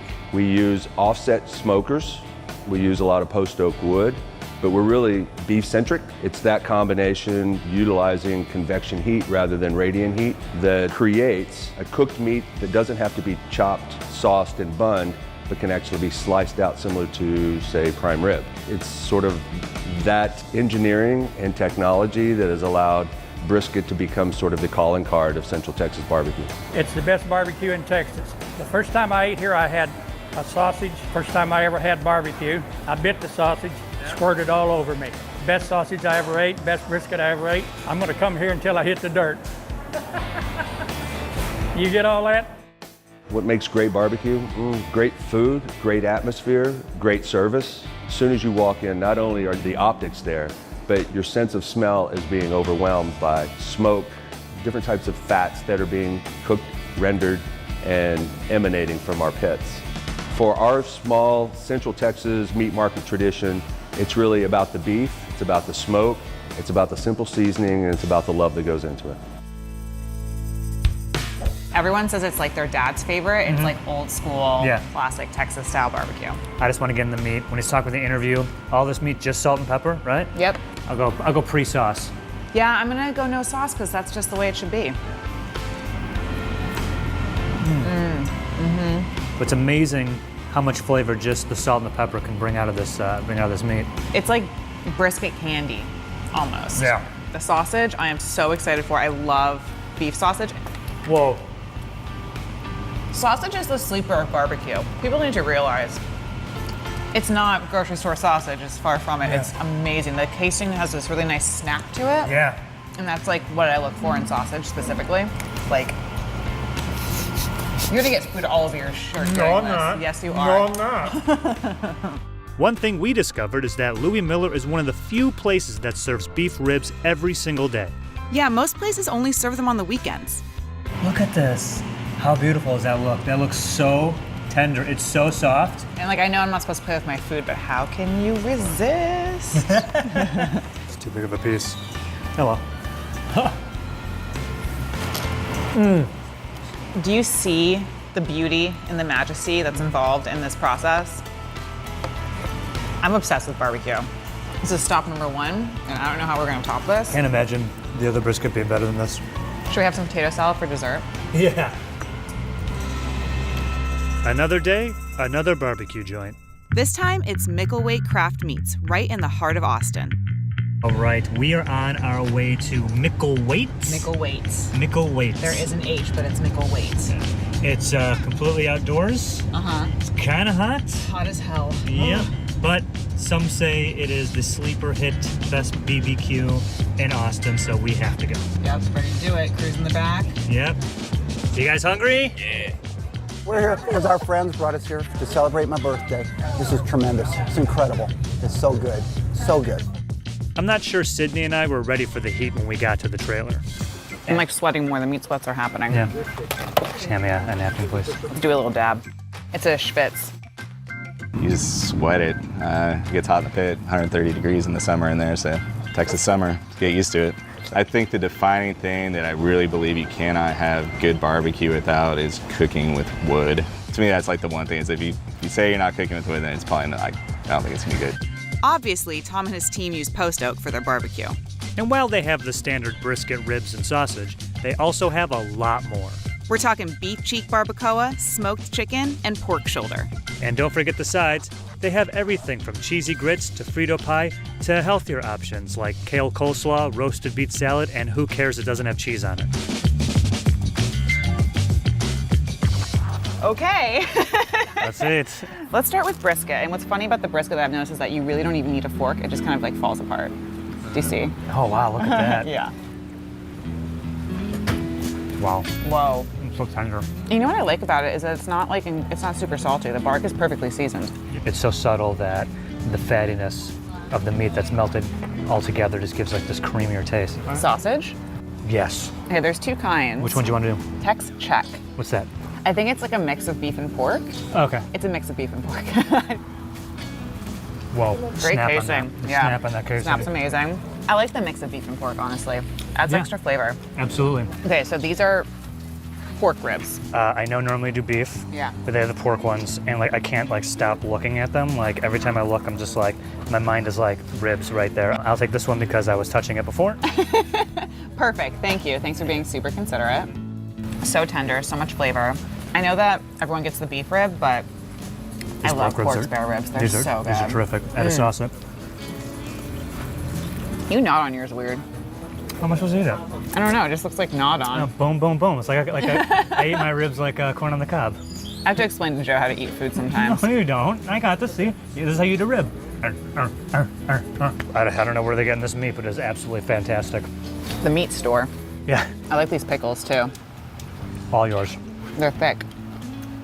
We actually about to go to the Franklin one, but the Uber driver just told us like here's awesome, and then he just brought us here, and then we really enjoy it. Well, that is the perfect segue into our next spot, Franklin Barbecue. The restaurant is legendary for its lines, which can last for over 3 hours. Are you kidding me? We're gonna wait in line this long? pre-ordered, don't worry. Oh my goodness. I've never waited in this line. It's like I've been to Austin X amount of times. I can't do this. Yeah, not happening. No way. I'm looking forward to how this food tastes. I'm lukewarm on it. Yo, I gotta get a tank top. You're flying? Are you taking it to the airport? Oh yeah. Oh my God. Yeah, I'm bringing it to my team back in Seattle, Washington. Wow. The most delicious rib, literally falling off the bone, as you can see. It's definitely worth it. We should have brought beer. Yeah, we should have. I don't know, maybe it's like a Texas thing or an Austin thing, but they're like tailgating, waiting for barbecue. Yeah, I mean, I think that's the whole thing, right? It's like you know you're gonna wait, so you might as well bring some beers and hang out and like make it fun. All right, after all that waiting, we finally got our food. But there was just one problem. So you can't eat the to-go orders at Franklin's, apparently. But you can eat them in your hotel pool. Yes. We think. This is like the most legendary barbecue in Austin, I think. I mean, I didn't want to like it. Yeah. You know? With all the waiting, totally coming into this with a negative attitude, like, oh, you think you're so great because everyone's waiting in line? Let's see how great it is. That is great. It is. It's just the right amount of everything, the right amount of fat, the right amount of bark. It's amazing. I gotta go for Let's a rib. rib it up. I mean, these ribs. Whoa. That's really flavorful. It's perfectly tender. It's falling apart, but it's not like sopping wet. Mm-hmm. It tastes rich somehow. Uh-oh. Ah! Bees. Thank you. Thank you, Franklin's. Moving on to the sausages. These are the most like smoky looking sausages I think we've seen, honestly. The rest of them have been... I'm putting that in the end. I've heard of a beehive hairdo, but this is ridiculous. You have barbecue sauce on your face. So what? You have bees in your hair. It looks like more like beef jerky than it does a sausage, you know? Not to be putting anything down right now, but of the sausages we've had, that isn't my favorite. I like the snap to it. If I don't want to say dry, but it's like a little tough. It's got a very distinct flavor. It's unlike the other brisket we've had, and I think that if you were to put it in a lineup with some other food, like you would know. How jiggly that is. Killing it. Yeah, dude. Good call, this one. Hey, you want to go jump in the pool? Yeah, go for it. Finally, it's over to Leroy and Lewis for some less traditional smoked meats. They stand out among barbecue spots in Austin by serving pulled pork with crispy chicharron and adding kimchi alongside brisket. It's really juicy, really tender. Love the way they cook it. Their sides are really awesome. I mean, I feel like barbecue is like one of those like sacred things, but they're trying to do new stuff with it. Growing up in Texas, and Central Texas specifically, barbecue is a big thing. I eat a lot of barbecue. I like barbecue a lot. I want to eat it as much as I can. And I want to feel good about the stuff I'm eating, the ranches I'm supporting. We do that with our business. We buy everything from Texas, from local, sustainable ranches, and just try to really push the boundaries on what we can call barbecue. Often, sourcing sustainably means not always having standard barbecue staples on the menu, but that just keeps things interesting for Evan and his team. Without even looking at the menu, they'll just order brisket and ribs and jalapeno cheese sausage and coleslaw and potato salad and beans and all this stuff we don't have. But as soon as we carve them off a little piece of the beef cheek, as soon as we give them a little piece of that pulled hog with the crispy skin on it, they're in, man, they're in. We do not have ribs here. They don't have ribs? No ribs. Why not? They only source from local farms and places that raise meat sustainably, and perhaps they can't get the ribs they want. Fair enough. Yeah. Fair enough. I mean, I appreciate that. I respect that. Good It's for them. 2019. I think the break from tradition for maybe the younger generation is exciting. What do you want to do first? Brisket? Brisket, yeah. Okay. Whoa. Wow. I can already notice the difference in the texture of this brisket than the other ones that we've had, especially the bark is the crispiest maybe, which I love. The fat is not as distinct on one part or the other. I feel like it's got like a nice marbling and like fattiness all the way through. And what is this? This is the beef cheek. Should we try that? Yeah, let's do some cheek. All right. Let's work together. Yes, thank you. Whoa. Whoa. That's incredible. I've noticed that all of these meats, the best meats we've had, have somehow been like defying physics, where they've been really juicy and really tender, yet really put together, and just like not falling apart, not sloppy.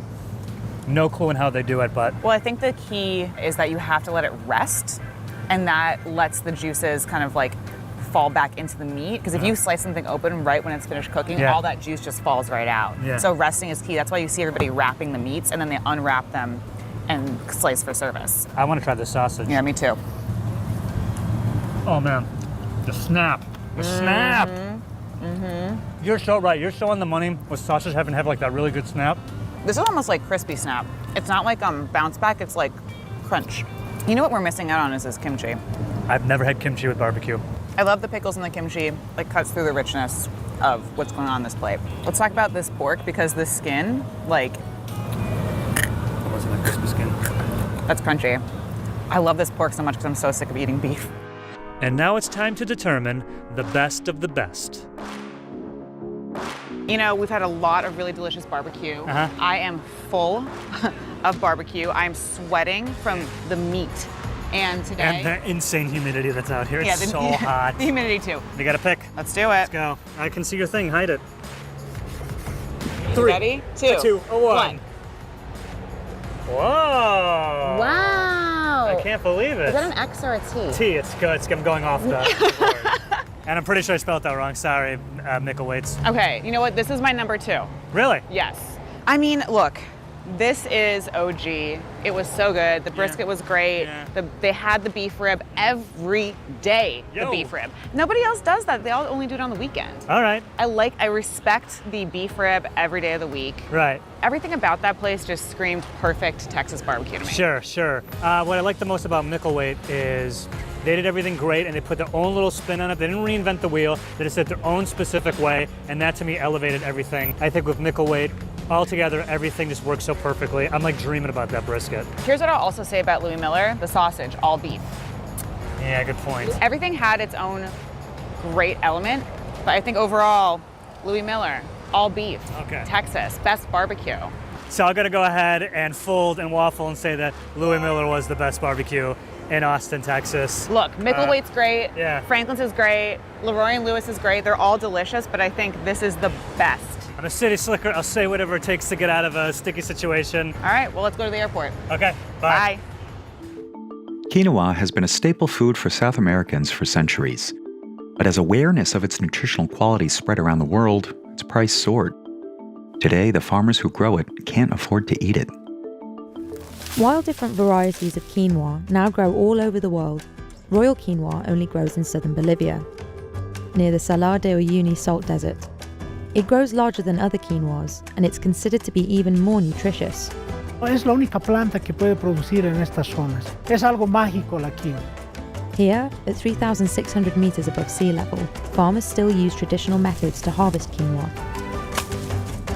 Bolivia's mountainous terrain means it's difficult to modernize production, but the farmers also follow tradition to honor the earth and their ancestors. O algunas familias ancestralmente lo hacían el arrancado de la quinoa, pero viendo el requerimiento de los mercados que están exigiendo, ahora hacemos el uso del hoz. La parte más difícil siempre es la cosecha, porque se requiere bastante personal. Los primeros días, en todo caso, ahí siempre se siente el resentimiento del cuerpo, porque no es una actividad cotidiana del día, es una vez al año. Y posteriormente, al segundo o tercer día, ya el cuerpo mismo se va habituando a la actividad. The farmers drive over the quinoa with tractors to thresh it, or to separate the grains from the stems. Because of the high altitude, everything is done early in the morning to avoid the humidity. After the threshing, the quinoa is taken to be sifted, which removes any remaining stems. This usually takes place in the afternoon and depends on wind conditions.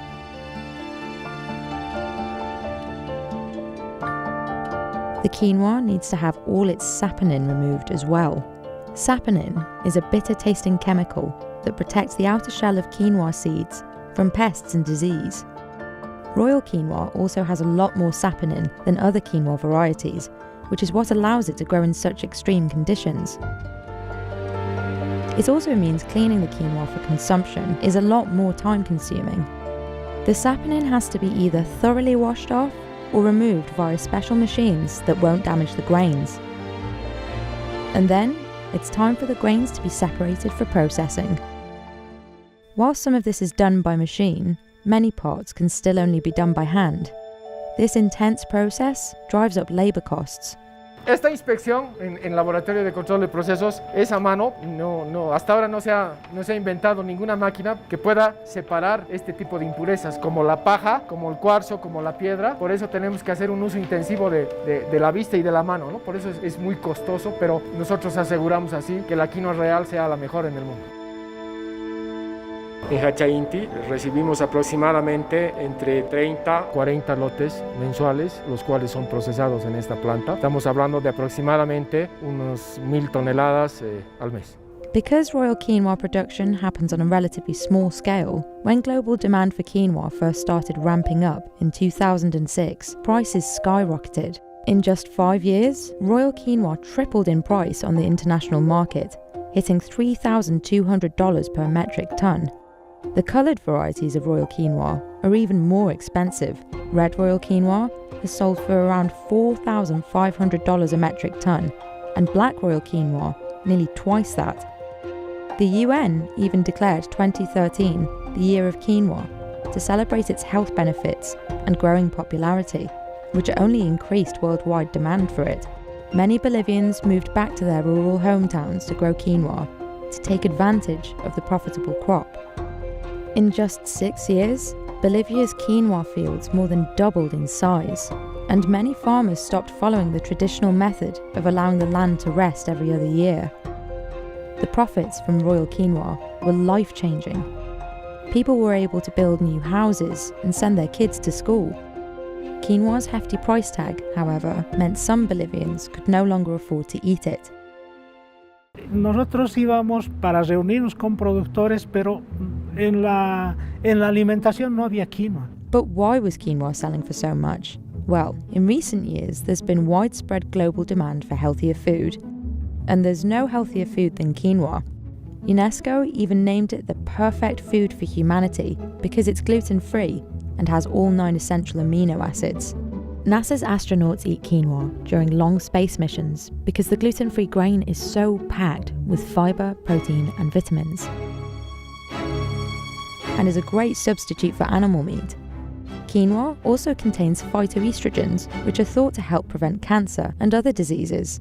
And since Royal Quinoa is one of the largest varieties, it's considered to be even more nutritious. So, Bolivia's Royal Quinoa crops were extremely valuable. But the international demand for quinoa and unprecedented profits that came with it have spelled disaster for Bolivia's share of the quinoa market. The rush to produce more quinoa has caused severe soil erosion and infertility. Podemos ver los efectos de ese trabajo intensivo de producción en quinoa real que ya no producen nada, o salen algunas plantas, pero han quedado improductivas. Many farmers have been focusing on quinoa instead of rotating it with other crops or livestock, which has drained the soil of nutrients. And with fewer farmers raising llamas, there's less manure to fertilize the land. Recent droughts and storms have also damaged Bolivia's Royal Quinoa crops. El año pasado la cosecha ya fue mermada por principalmente la sequía. Fue un mal año. Este año tuvimos el fenómeno de la Niña. Inicialmente una sequía donde necesitaba la planta poder desarrollarse en sus primeras etapas. Posteriormente se presentó lluvias permanentes. No permitieron que la quinoa pueda desarrollar naturalmente, porque la quinoa no requiere de mucha agua. So production is down, and the quinoa plants themselves are much smaller than usual. And despite the high demands and low supply, prices have been falling. Lo que pasa es que si bien hubo muy baja producción, la expectativa del productor es que los precios puedan subir. Pero no ocurre eso porque el mercado no lo manejamos. Ahora el mercado tiene mucha quinoa, entonces van a tener que alinearse a los precios competitivos que se tienen. Other countries growing quinoa have more modern technology than Bolivia, so their crops haven't been as affected by weather conditions. Peru has taken Bolivia's spot as the world's top producer of quinoa, and even though Peru does not grow Royal Quinoa, and in fact no other country in the world can, most consumers aren't aware of the difference. The price of Royal Quinoa has dropped from $294 per 100 kilograms to just $83. Bolivia went from exporting 30,000 metric tons of quinoa in 2014 for $200 million to 33,000 metric tons for $81 million in 2018. Farmers are operating at a loss, and they're unable to invest in the equipment they would need to modernize. The fall in quinoa prices, however, has reintroduced quinoa into many Bolivians' diets. En la caída ahora vemos que el consumo ha mejorado de la quinoa. Los precios ya son accesibles inclusive para la población de la ciudad, no como esas veces era tan caro que era muy difícil acceder a comprarse quinoa. Hay un efecto interesante en que muchos municipios, el subsidio alimenticio, lactancia materna, está siendo utilizada la quinoa como base de la alimentación. Eso es bien importante, pero falta. El consumo de quinoa todavía en Bolivia es bajo.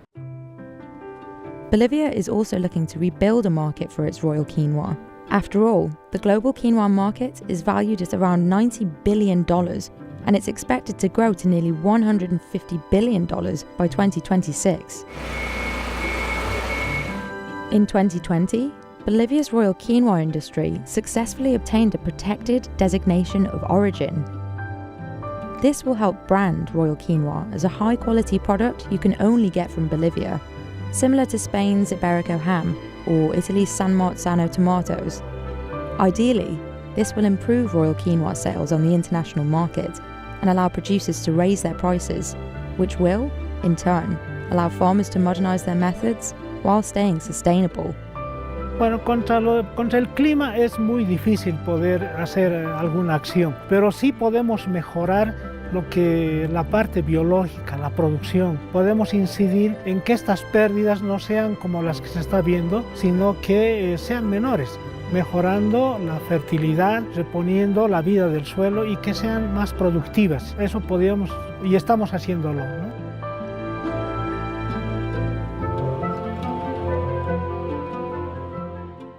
Japan's Wagyu beef wasn't always synonymous with luxury dining. Beef wasn't common in the Japanese diet until the late 19th century.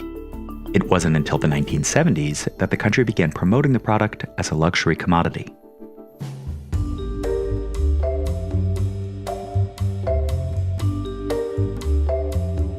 これが伊藤牧場の、サーロインです。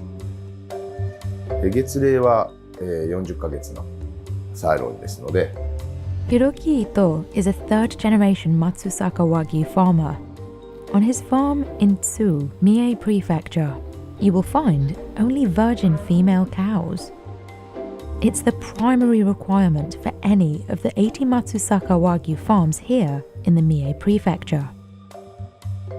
オスよりもメスの方が、味も美味しいですし、柔らかさもメスの方が柔らかいです。匂いでいうと香りがいいですし、味でいうと甘い味ですし、柔らかさでいうと口の中に入れたらとろけると。Matsusaka beef has long been praised for its extremely low melting point, which is half that of other types of Wagyu. This means that when cooking, the fat melts in a shorter time. 融点が低いのでちょっと溶けてきていますけど、この融点もこの指で触ると分かるようにこうスッとへっこんでいきますね。融点が低いと滑るんですよ。この光っとるように手もね滑ります。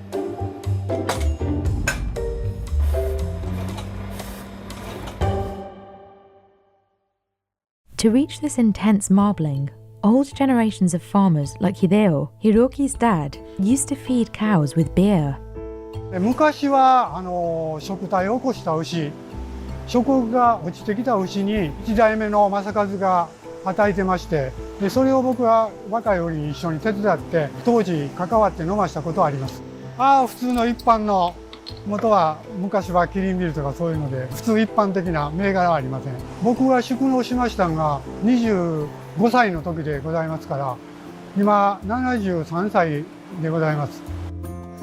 誰がビールを飲ましとるっていうのは、まず私は今はもうなくなったと思ってるんですけど。Although there's no evidence that this practice increases a cow's appetite, many associate Matsusaka Wagyu with it.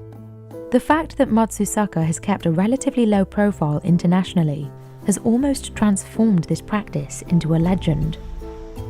やっぱりそんなに好きじゃなさそうだったんですけど、どうなんですか？口から飲むっていうのを強制的にやっとるもんで、多分飲んでからあとはほろほろ酔いながら食欲増してると思います。Hiroki doesn't practice this anymore. Instead, he has perfected the feed and is practicing circular agriculture. そしてそこから取れたお米から取れる稲わらです。胃の中を整える役割で最初にこのわらは食べさせます。この後、濃厚飼料を与えます。ふすま麦、大豆かす、トウモロコシと配合されていまして、そして濃厚飼料は肉をつけるためですね。牛を大きくするのに与えるのが濃厚飼料です。The cost of feed is an important factor that drives the prices up. To reach that soft marbling, Matsusaka cows need to eat a lot. They also need to eat for a much longer time than other cows. 1.5倍ぐらいはかかっています。Matsusaka cows are raised for 30 to 32 months, 6 months longer than other Japanese black cattle. Everything adds up over time for Hiroki. The costs of feeding, temperature control, air circulation, and cleaning the enclosures regularly to avoid flies. 100万で子牛を仕入れたら、そこから肥育で100万円経費がかかりますので、200万円かかっているということになります。Farmers here call this raising period fattening. For the first 3 to 4 months, cattle eat grass to develop a strong digestive system. This is called the belly creation period. Then comes the finishing period, where cattle gradually switch to concentrated feed and rice straw to fatten up. Hiroki is now experimenting with even longer periods of fattening, raising his cattle from 35 up to 40 months. But raising cows for such a long time can also be dangerous for Hiroki, as a cow could get sick and die. その長期肥育をしている間に当然牛の寿命というのがありますから、肥育期間が長いと当然人間でも一緒ですが、病気になったり、食欲不振になったり、あと体幹の温度が感じにくくなったりと。で、やっぱり長期肥育というのはいろんな面で、体に負担がかかってしまいます。A cow at the end of its fattening period is a true treasure. Every year, Matsusaka cows get auctioned off and one gets crowned Queen of Matsusaka.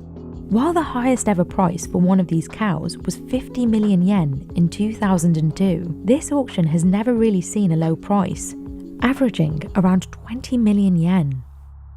Events like the auction have also fostered another legend, that farmers in Matsusaka massage their cows with alcohol. This time, it is not to improve their appetite, but their appearance. うちはその生体の予選会で通った牛だけやります。生体の外から見る優勝を競う牛については必ずそういう掃除をしてきれいに出さなあかんっていうことやもんで、けどもうちの牧場は清めとしてやり、はい、こするとこういう形になってド派手に見せたいもの。ビールよかはやられてる方の方が多いと思います。It's not just adult cows that cost a lot. Calves can be very expensive. この子牛は、約100万ぐらいです。Hiroki doesn't raise his cattle from birth. At 10 months old, calves are also sold at auctions throughout Japan. Hiroki spends almost half of his time at work buying calves, and he's very demanding.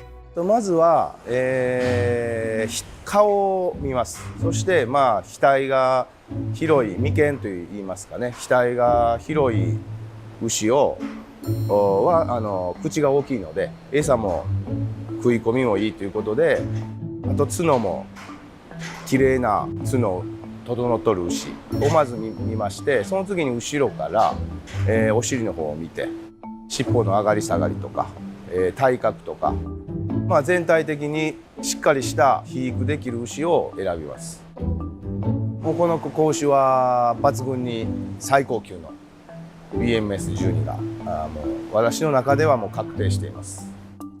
BMS12 is the highest marbling grade for Wagyu in Japan. The more intense the marbling, the higher the price.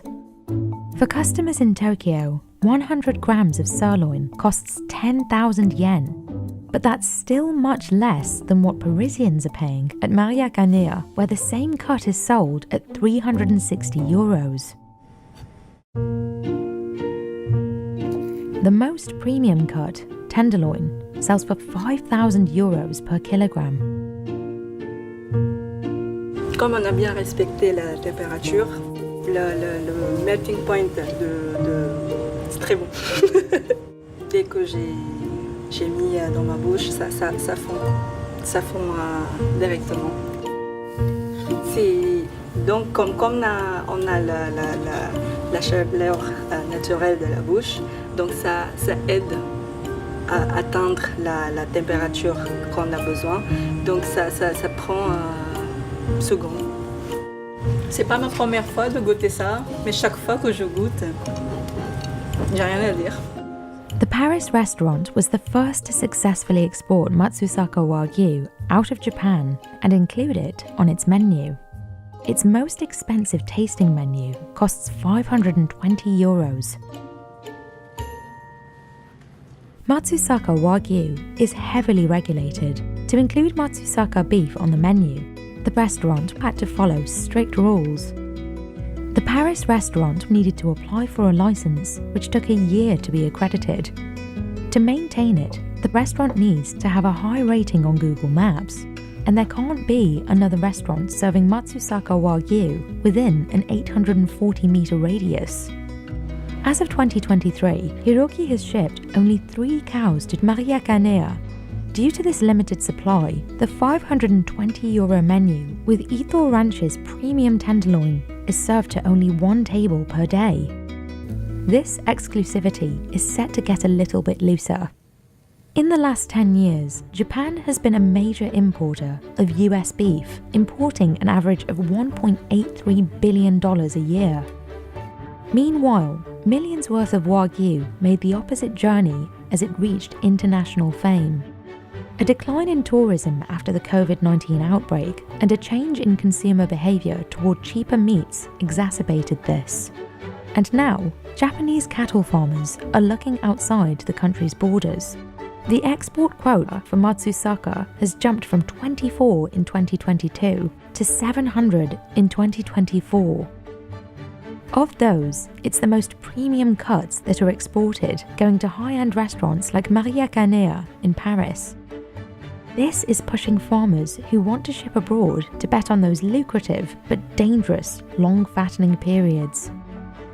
45ヶ月と私も初めに世界初この45ヶ月で出すっていうのは生まれた